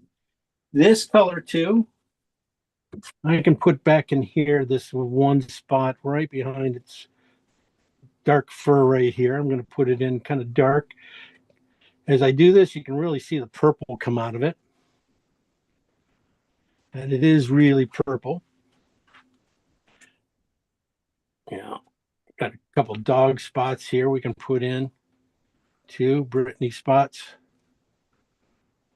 You're still using the CAD red, medium, and blue? Yes, ma'am. Okay, Yep, trying to take it as far as possible, okay. because you're gonna find it just, does the job.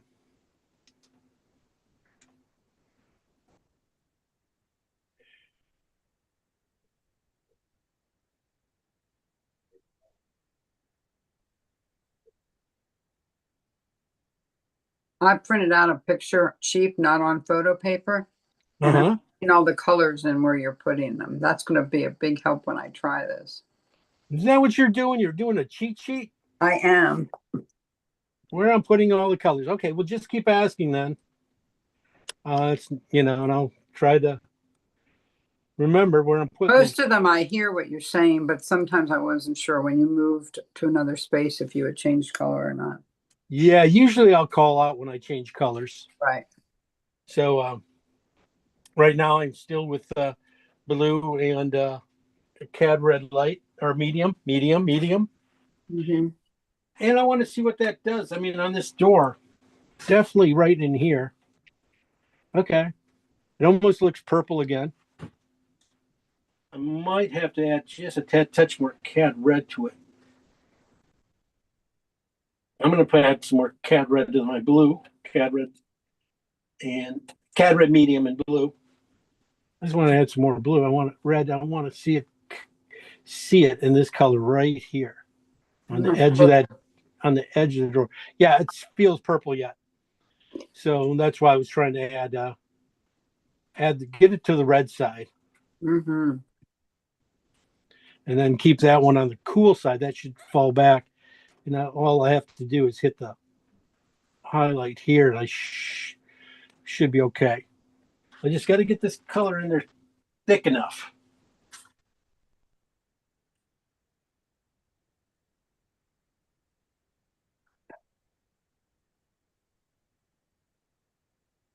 Like I said, I'm going to bring it up, tie these two together a little bit. I'm going to darken in the side of this door too. This is a blue and CAD red light, or CAD red medium, sorry, because I'm going to the CAD red light next. And I'm hoping that goes into this door right about where I am too, and can bring out the highlight. I'm just going to try and do the middle part of the door where it mixes with the cool side and the warm side mix. And this is just kind of keeping it as clean as possible. That's why it's a lot of strokes here. Just don't want to see many strokes. I want to see pretty much stroke free. That's what little things like that.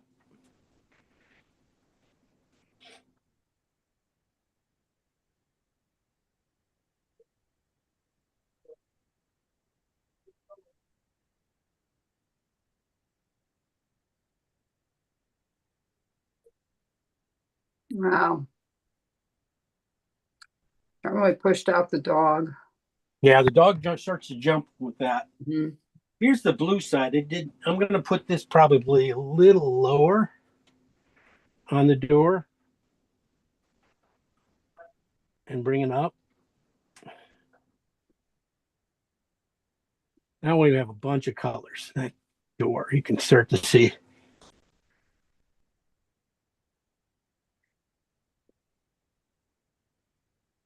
I'm not going to be doing the perspective on the door and stuff too much here because I'm at an angle, and I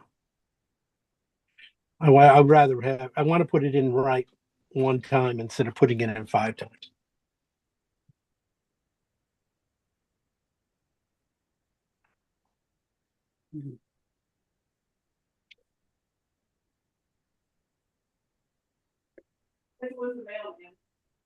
All right.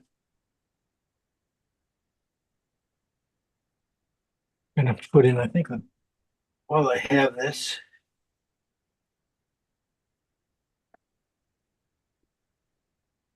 Look for a few other things back in here.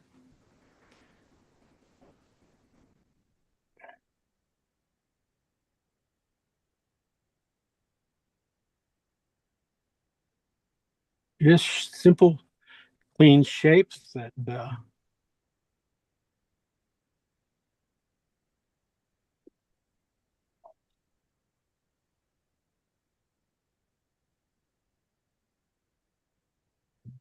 don't touch the door. Don't get your handprints all over that door. There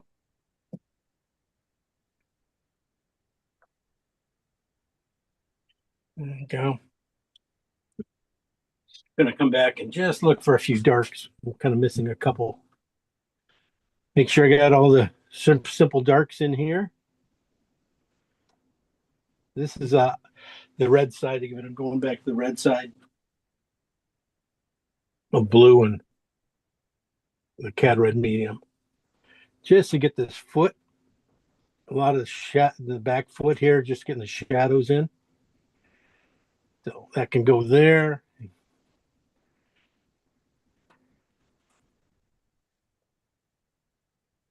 Is that on the blue side? It is on the red side right now. Okay. Did you say red comes forward? Yeah, red comes forward, but it does come forward, but sometimes in holes, it'll take you back. If you put it in the middle of cools, you put a red in the middle of them, it will take you back. Okay. So that's what I'm trying to do here is make that go back. And then I'll put the blue around it. And then that red will bring it back just a hair. All right, so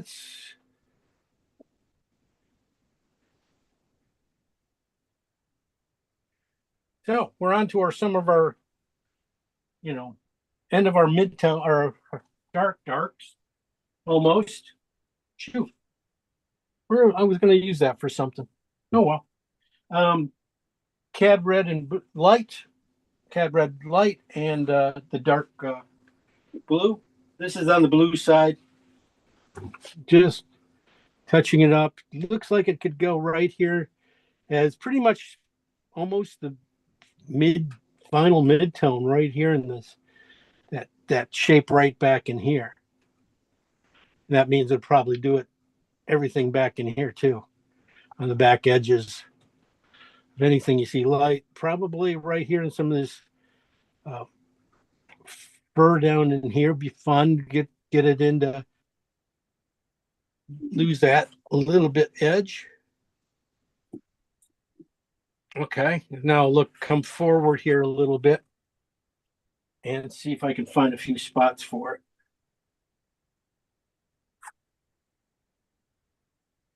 James, I'm sorry, which one's this? What color? This is cad red light Okay. in blue. Oh, the cad red light. And blue. On the red side? This is on the blue side, in fact. And it almost looks just like what I put down before. So it's not a big jump. So it's not going to have a lot of play. So I'm seeing it a few spots in the head here, around the ears and into some of the hair that comes down from the ears into the face. I was going to try and get it into that. I think I'm okay there. I think I'm going to go on the red side though for this. This is on the red side of it. Just a touch of oil in my brush before I grab paint. And this is the cad red side of the cad red light and blue. And I wanted to just see about, it doesn't do anything. But this is going to be the eyebrow on the darks, above the dark. And into this, start to getting in some more color, correct colors into this fur up here. You're going to find a lot of this stuff is good though already when you start to zoom around the face. Right here in the cheek where it comes up a little bit. And around the muzzle up here, it's just right before the hair, white hair. It's a nice tone to start to get your midtones in. It's a really nice dark to start the midtones for this stuff. So just finding where these in the ear, finding where the strands meet, where you have, clumps of hair coming down. Now I see three of them, three good ones. One in the back here, one in the middle, which is going to have a light spot almost right here in the middle of the ear. And then there's one that kind of comes across this way a little bit, across the ear. It might be a little bit down here at the bottom, and always at the bottoms of the ears, this color can go in. So that's just the cad red light and blue, but I'm way on the red side. You can start to see when I put it against some of these other ones. These are the green ones. I start putting it against the green version of it. You start to see how that red really is different and is a little bit more richer. Not there. It doesn't go back too much. Stands out when it goes back into this side. So that would probably tell me that maybe the green side would probably be better back in here for highlights of in the fur. Might give me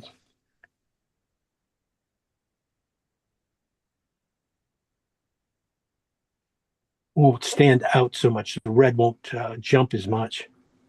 Green will cancel it out a little bit and warm it up. I mean, not warm it up, but gray it out. So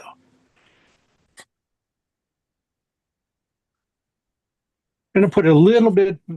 This is going back. Like I'm going to stay where I came from.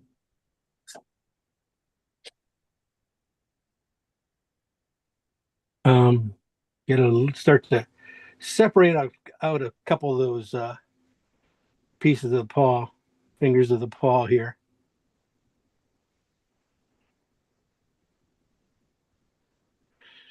Marking them. That's not a finger, but that's just where his wrist breaks right about there. So.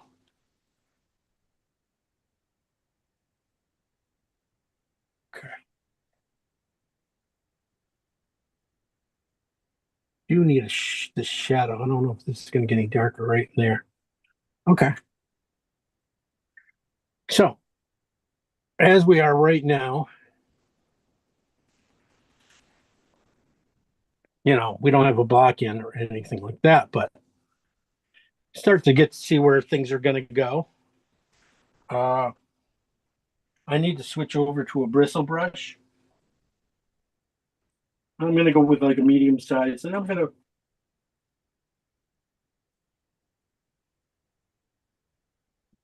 I'm going to work on his face a little bit here because we're getting up to these warmer colors now. I'm not even using the midtones yet. I want to get a few of these richer colors in here before I dive into the midtone. So this is light oxide red with orange. This is on the red side still. Now, when I start putting these colors in, sometimes you do just need to put a little oil, barely a little bit of oil on your brush, because we will be going over colors, and to get them to, to get read, you just need just a little oil sometimes.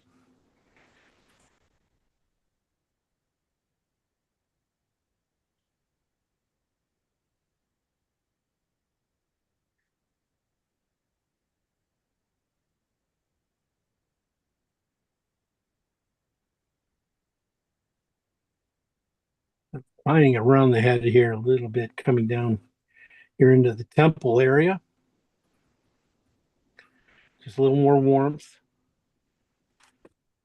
And then you see when you have rolls of this hairy fur, you can see it on the dark side, right before the highlight. You can see just a little bit of warmth, more color warmth, red of this color. So it's pretty good. Like I said, a lot of times, and all these curls and things that are happening in here, don't jump forward. Don't jump in and start doing them, because they just come out. They kind of come out naturally. So here, back here, I will be doing a thin to a thick brush, and then twisting back down to a thin at the end. So I'll start off my brush thin, open it up, and then close it back down.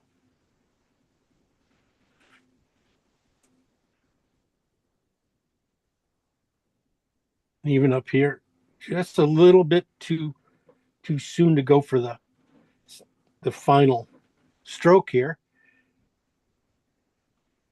in that hair. But it's nice to get this color in there in the same kind of twists and turns with the brush, and not overlay over, and don't overpaint it. Might come back in with the orange side of this color. This is again oxide, light oxide red with orange. Now this is the orange side. These are the only places that this color really kind of goes in the painting. They're major spots. Everything else just gets it's not really in here. It could end up being a mix back there, but it's not going to be the full color. So I'm just hits a few spots. So we're moving along on this a lot, pretty fast. And it all helps when you have your paint ready to go.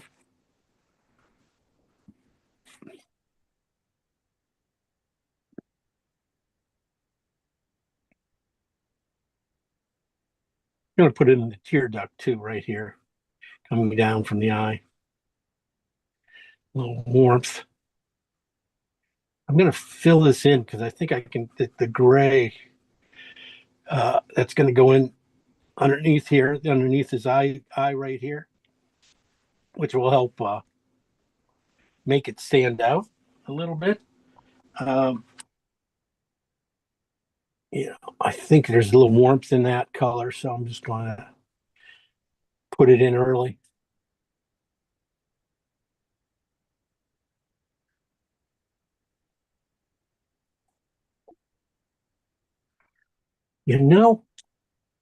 Damn.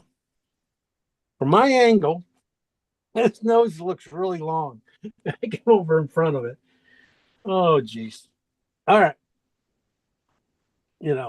I'm not, this is why, like I say, I'm going to do a digital check on this thing before I put in the big strokes because I need to know that the faces in the right angles and stuff are going on here. Right now, they're definitely not, as I can see this from this point. It looks, oh, what can I say? That's the way these things are because I'm painting over here. But I can put in a lot of stuff yet and then do a simple movement. This has a little red, that same red in it that I was using here, the Cad Orange and Oxide, just really kind of more depleted. Just to start to get some warmth into some of this whiter fur back in here. I know where the white spot is we're going to be right in here and stuff. So I'm just touching around it, just giving, because I don't want that to start white. Some of my spots to start with a lot of lighter color. And then when it pulls out of that area, they hit the red areas and to start to grab. Grab it, warm it up, warm that color back up a little bit. So right up here, right here on the edge, right there. I'm gonna definitely add just a little orange, more orange to my color. I want to get this where that light's gonna be hitting here. And I just want to grab right before it hits the shadow. I want some heat to happen right there. I can try and put in some of these things.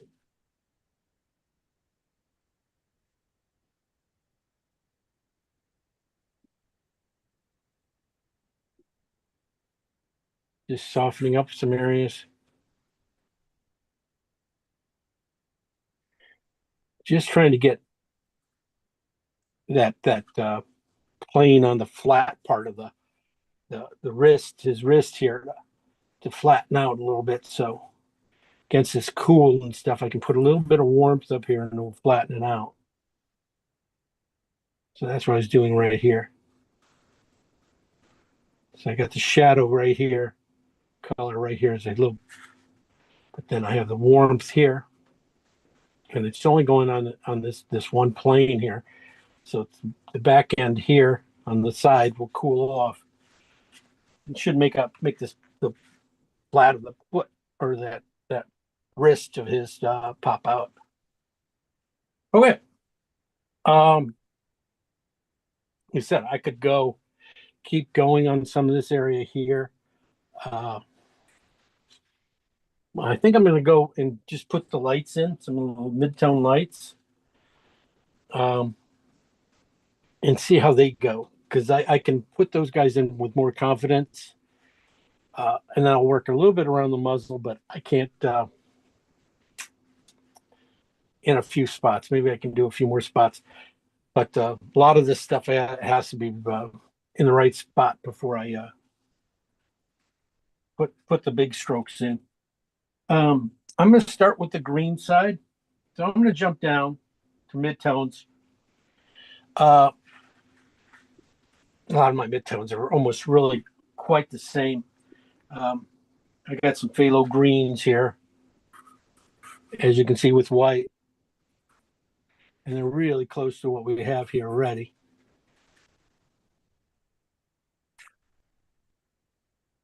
Which color are you doing? This is phthalo green, cad red light on the green side with white. So it's just on the green side. I'm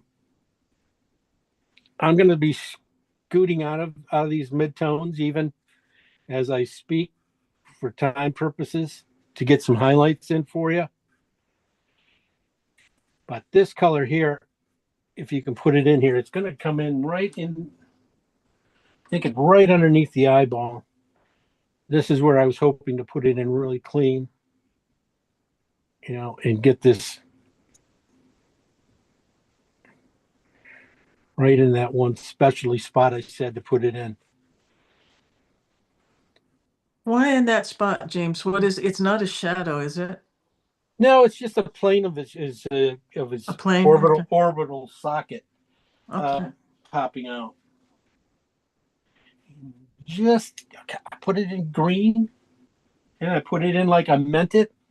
Now I got to re-put it in like I meant it, right? Because it's more on the red side. So basically, the it's no, that's why I make two colors. When I put it in like that, and I go, okay, I think it's this color. I put it in. It feels like the right. You put it in, and you go, no, it's too warm, too cool. That's too cool. So it needs to be on the red side. So basically, I got to redo the stroke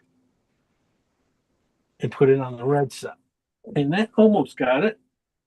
Might be just a hair dark.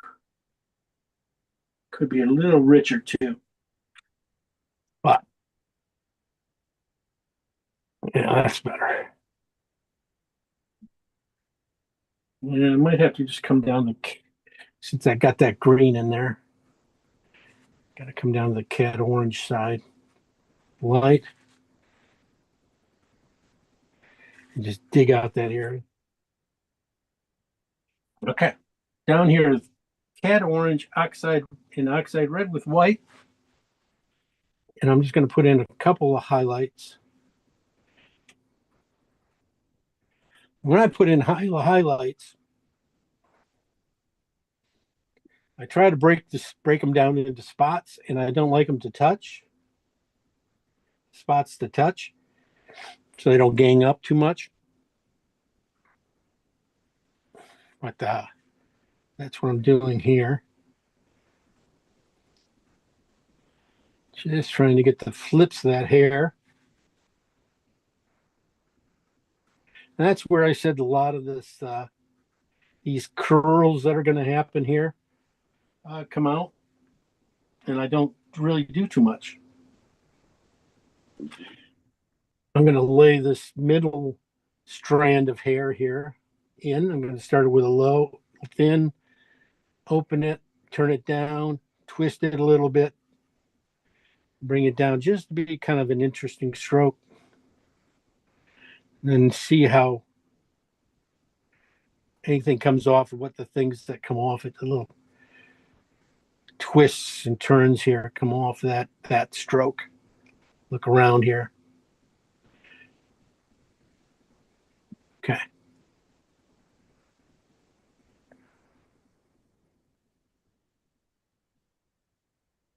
Gonna look okay. Just gonna speed a few things up for class wise here.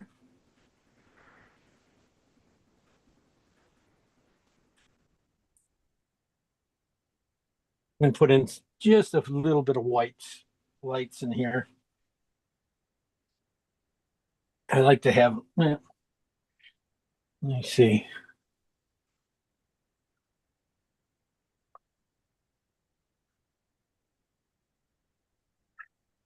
This is that carpet color. Just thinking for here. That's blue and oxide, transparent oxide. Just too dark. It's going to have to go lighter. But I was thinking I might have saw it over here on the shadow sides of this, in this area here. Just a piece of it. I had some warmth in there, but sometimes, and also just finding the cool, on the fur back edge here of this light. And that's why I wanted that door back in here finished, that cleanly put in. So when I do put this fur in, it grabs it right at the edge, and it just does the mix for me. The finishes off the mix, and that way I don't have to come back. It just looks a lot cleaner and more interesting than coming back and painting it.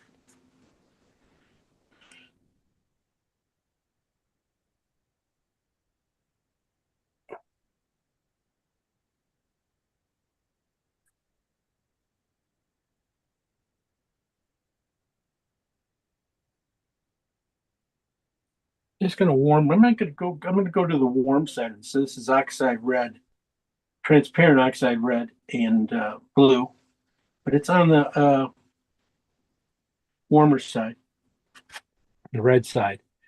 And I'm gonna see about it coming forward right around the neck here. And it could go just a little warmer. It's not, so I'm gonna go with just red. That version I did where it's just almost red. Bringing that in. That's almost too much. Does need just a touch of blue. Almost in between. Yeah, there you go. So it's like basically it's the pilot, the lighter version I did of the whole thing. Get it into that main area. It's going to go into this side here too. So it's kind of like a taupey kind of color. It's again, it's transparent oxide, blue, but it's on the transparent oxide side and with white, but it just has enough blue back to it to gray it out. So it's not too rich. So it does feel like this color here a lot. So it's coming into this color and it's just mixing with these colors right that are in here now, that are just the underpainting. But it is really, holds its own when it has that much white into it. So this is how you get transparency. This is how you get richness into your paint, your painting. You have, transparencies happening within opaque areas.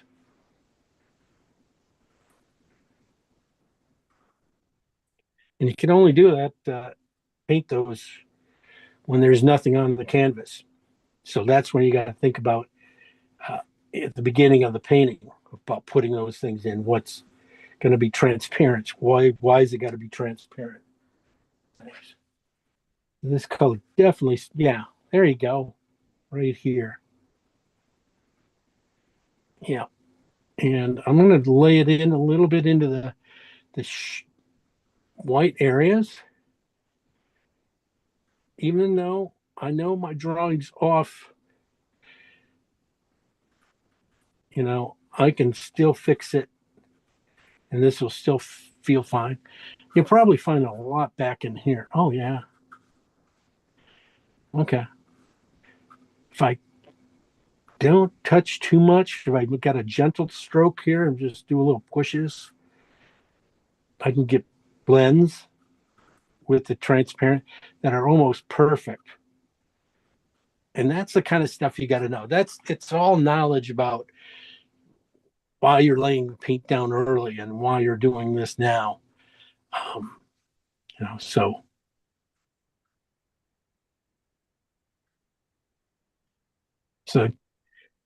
having the paint ready ahead of time just helps this process. I did not mix this color up on the cool side very much. So I gotta just do right here on the edge here. This is on the green, just that same. This is all that taupey oxide, transparent oxide, and phthalo green mix with white. This here is just the opposite. This is on the blue side. And it just goes into this kind of area right on the neck. Coming down. This gets a little greener on the back edge. That's what I was thinking. Let me see if this works. Yeah, there you go. This is cad red and phthalo and cad red light and phthalo green with white into about 7. And this is on the green side. So this is the really back in here into the back leg, shadow side. This is really great color for that. Into the back hip here, maybe even coming up in between spots and,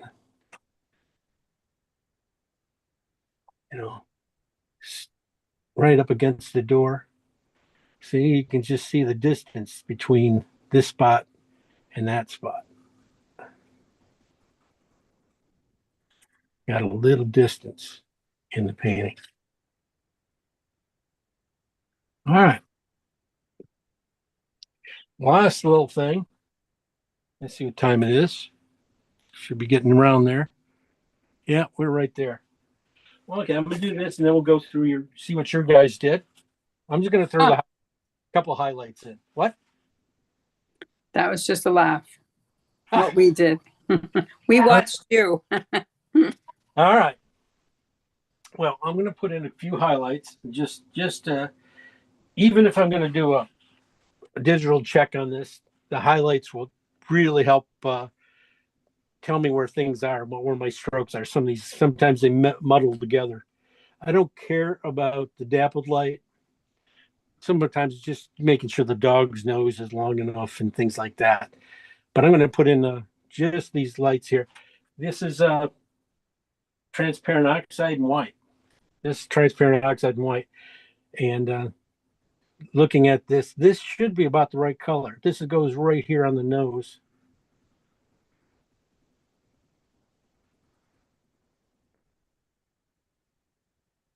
That's about the right value. I thought I was going to have to go really bright.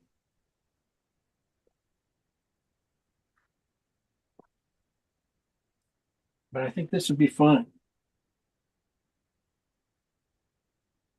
Then going up is in between is thanks. That's too bright. Now I'm going to gray it off, go to a green at the top here. Green, white. I'll come back and just hit that green, white around the edges of this thing. Nose. Which color is that? That is, it would be, this is transparent oxide and blue with white. A lot of white, to about a 3. And I just use that for this spot up here on his forehead and just around his muzzle area right there. This will probably go into his paw a little bit on these darker areas, on the darker areas near the edges, and might be nice transition colors out of these shadow areas. So just these darks going up here. I'll put in a little light. Let me throw in the light one more time.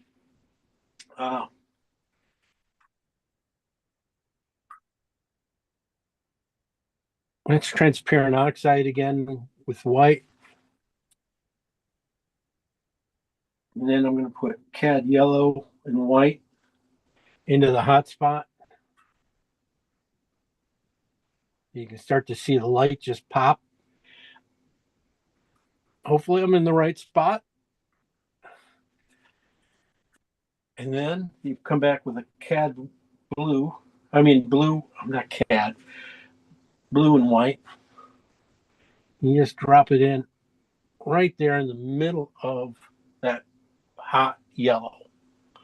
You just put a couple spots of white, yellow, blue, white, and it just starts to shimmer. So all of a sudden this area starts to take place. Everything back there is meaningless compared to this. Now this is where your paint, this forward area is where everything's going to be. I'll bring you in for a close-up so you can sort of see how those things match up. There will be a pinkish tone maybe on the back edge of this thing, but yeah, that's about it.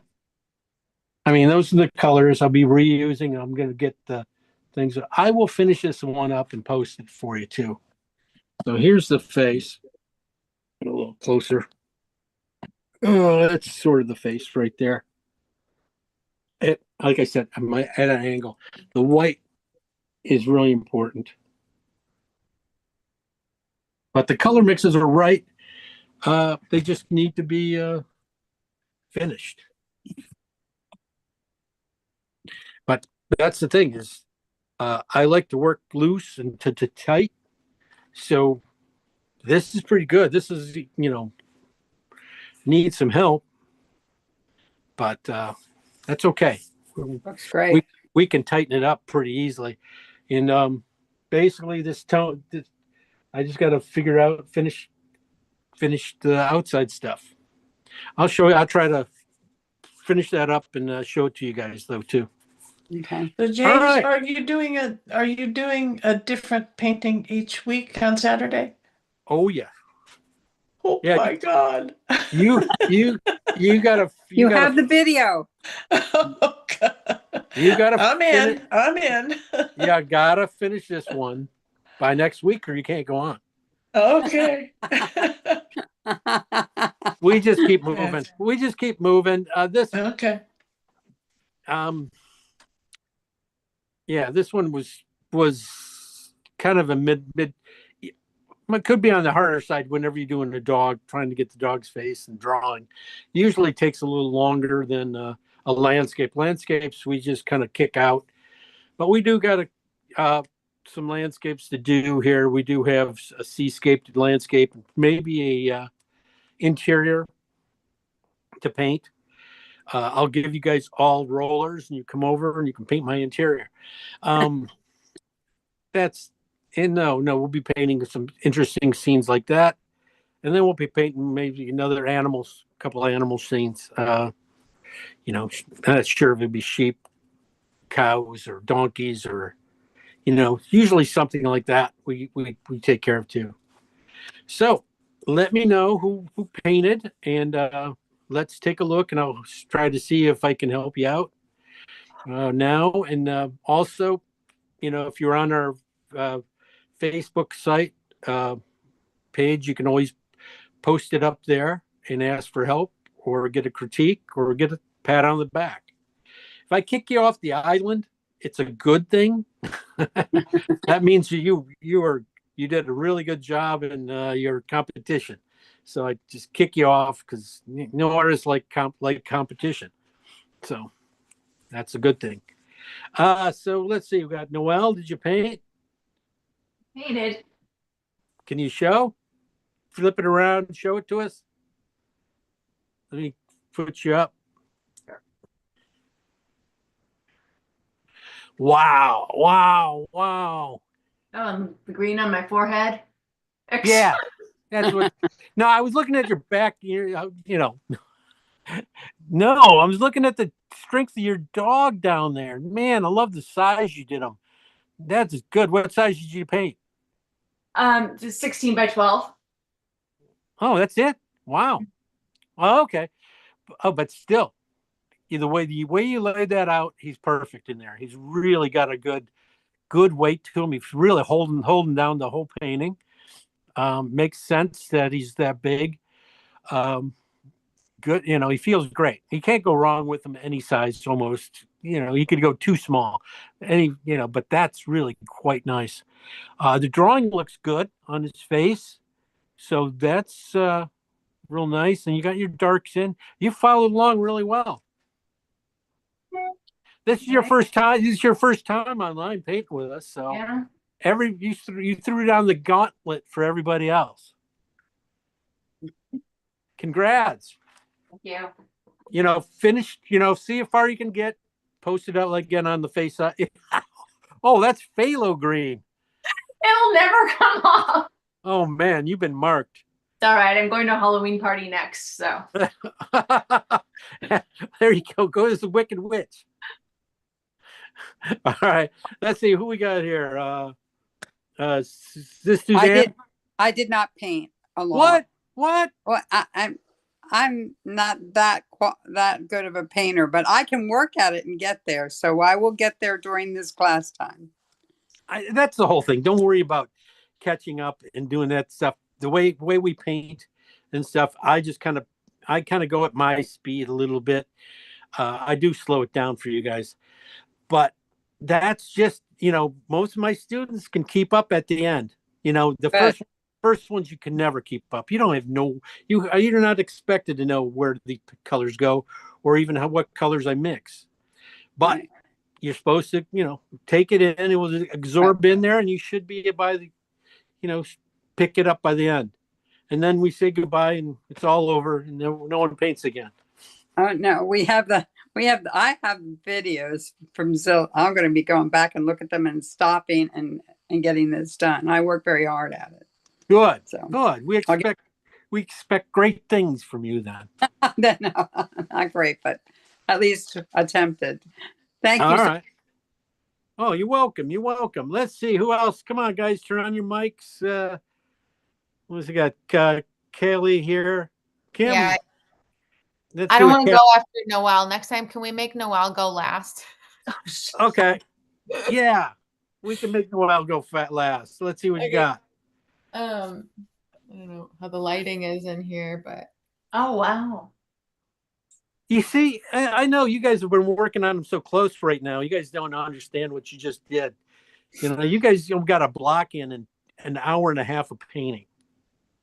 it's so hard. I'm still really struggling with finding the shapes and like the basics, James. I'm struggling with. That's okay. Yeah, I'm giving you the cliff notes on painting, and it takes time. Yeah. I see you probably in 7 or 8 years. Only needing 7 or 8 more. So we got you, girl. Just keep painting. Good. Keep finishing up. See what you can do on these things. I will try and take mine a little bit farther. Good. All right, let's go to Kim. Okay. Did you paint the other dog? I tried to, and so yes, it's not going to look like that dog. It looks like a different, very spotted dog. Ooh, pretty. Wow. It does look like one. That's cool. That is really neat, Kim. Really good. I love that. Bring it in a little closer. Let me see the face and stuff. Yeah, it starts to separate out when you closer I get here and stuff. I can start to see stuff. Yep. Oh man, that's a beautiful little dog. That's a beautiful dog so far. Yeah. So you said what is a spotted collie or something like Well, that? no, it's a cocker spaniel, but it's like a brindle color, Okay. So many. I've asked her to send me pictures. She sent me a picture of the face, but she didn't send me a picture of the back. So I've just kind of made it up for the moment. Well, yeah, for the moment. I like the way you handle the background too. Let's show us the background. Okay. See that the background is nothing more than a few spots of color and stuff. Doesn't have to make a ton of sense. It just needs to be designed so it comes back around, that it reflects the dog, back into the dog. And that's what yours does. Really beautiful. Man, I'm stealing every piece of that. Nice and simple, cleanly painted. Nice job, Kim. All right, thank you. I love your door too. I love the you can already got the warmth coming into the front edge of it. Yes, yes, I out. tried to make it graduate a little bit lighter as it came to the front. It looks good. It looks really good. Congrats. Okay, who else do we have here? Who else? Sarah. I know Sarah paints. Yes. And Shelly, did you paint? Sarah. Look There at that. we go. Look at that. She dived into that head very well. Man, that's going to be nice. Look at that. You can just tell sometimes, that should be inspiring. I always get inspired when you nail the head like that. You got that shadow in the right spot. You got the reds in the right spot. Now all you need to do is, bring out the whites a little bit farther, but you're just getting there.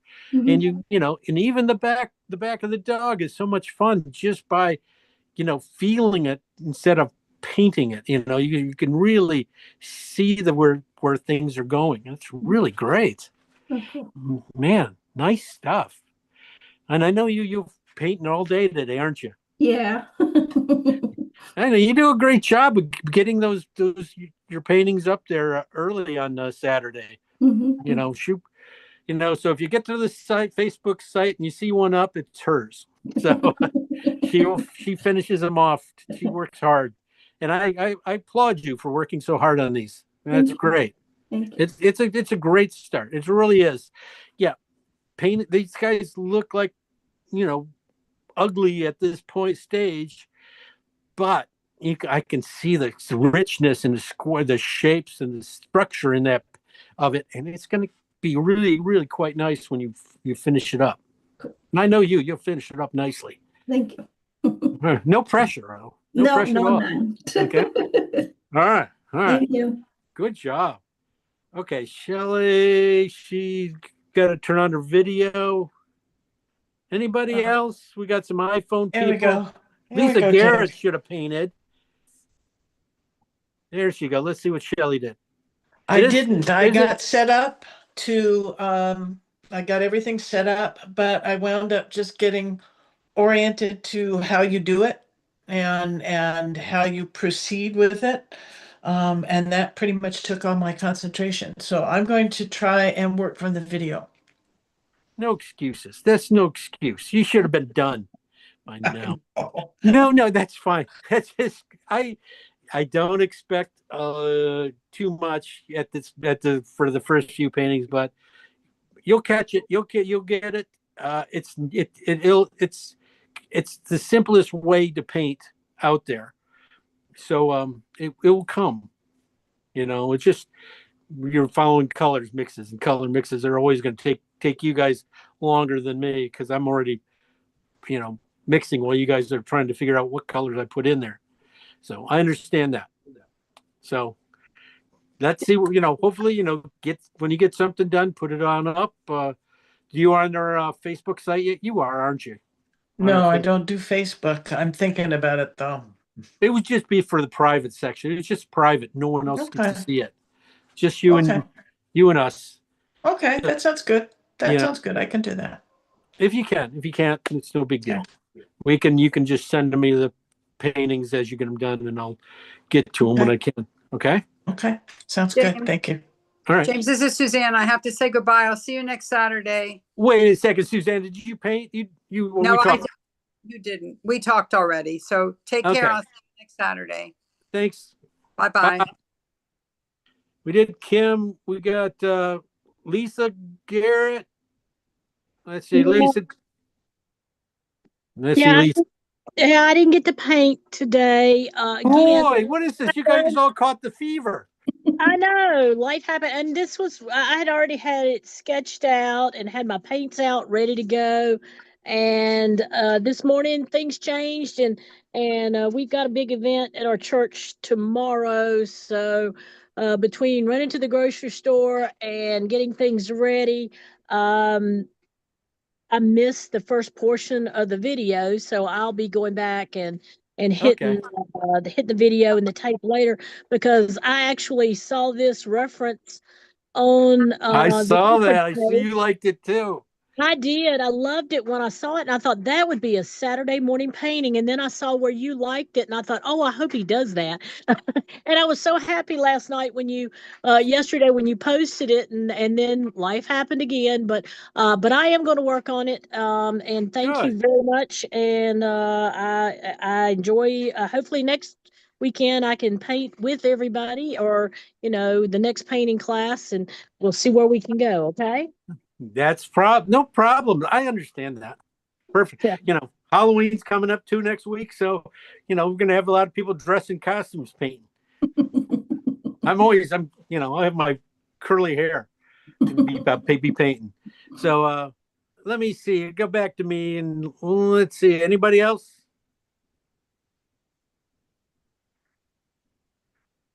Let's see. There was iPhone 4. I wasn't exactly sure who that was. That's Monica. Huh? That's Monica. Oh, Monica. Oh, well, Monica didn't paint. Monica just observes Yep. and comments. That's good. Beautiful That's as usual. Yeah, it's a start. It's a start. Thank you. Okay, guys, I don't want to keep you any longer. We went over today. As you can see, it's a decent sized class, and I appreciate everybody showing up. So next week we will be painting something else besides a dog. Probably painting a seascape or landscape. So one of those two. And then way we'll go. We'll probably do like I said, a interior, and then do some more animals, and then we'll end up at the end. We'll be doing one more dog, but it'll be one of my dogs, and that'll be my Christmas present to you guys. We'll be painting one of my dogs. So anyway, that is it. So you guys have fun with this. Finish them up. I'll finish mine up. When will the video be posted and where will I find it? It will come to you on your email. Okay. A link to it. It will be posted on a YouTube. That's usually the best way to get it. Okay. Okay. And James, will you also post a still of close up of the painting that you've got so far? Yes, please. As I got it right now. Okay. Yep. Yes, I will take a picture of it. No, that's Thank you. important. You guys- because I you want guys to. I was trying to follow along, so I want to see where Yeah. I fell off. Oh, you guys didn't fall off. You guys were Well, I painting. did. Wow. We will see. We will see. Okay, yeah, I will definitely take a picture of it and send along with the link to how I got to this mess.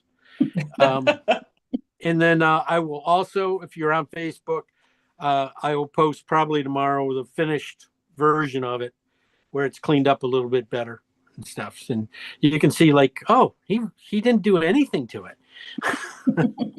That's pretty much it. No.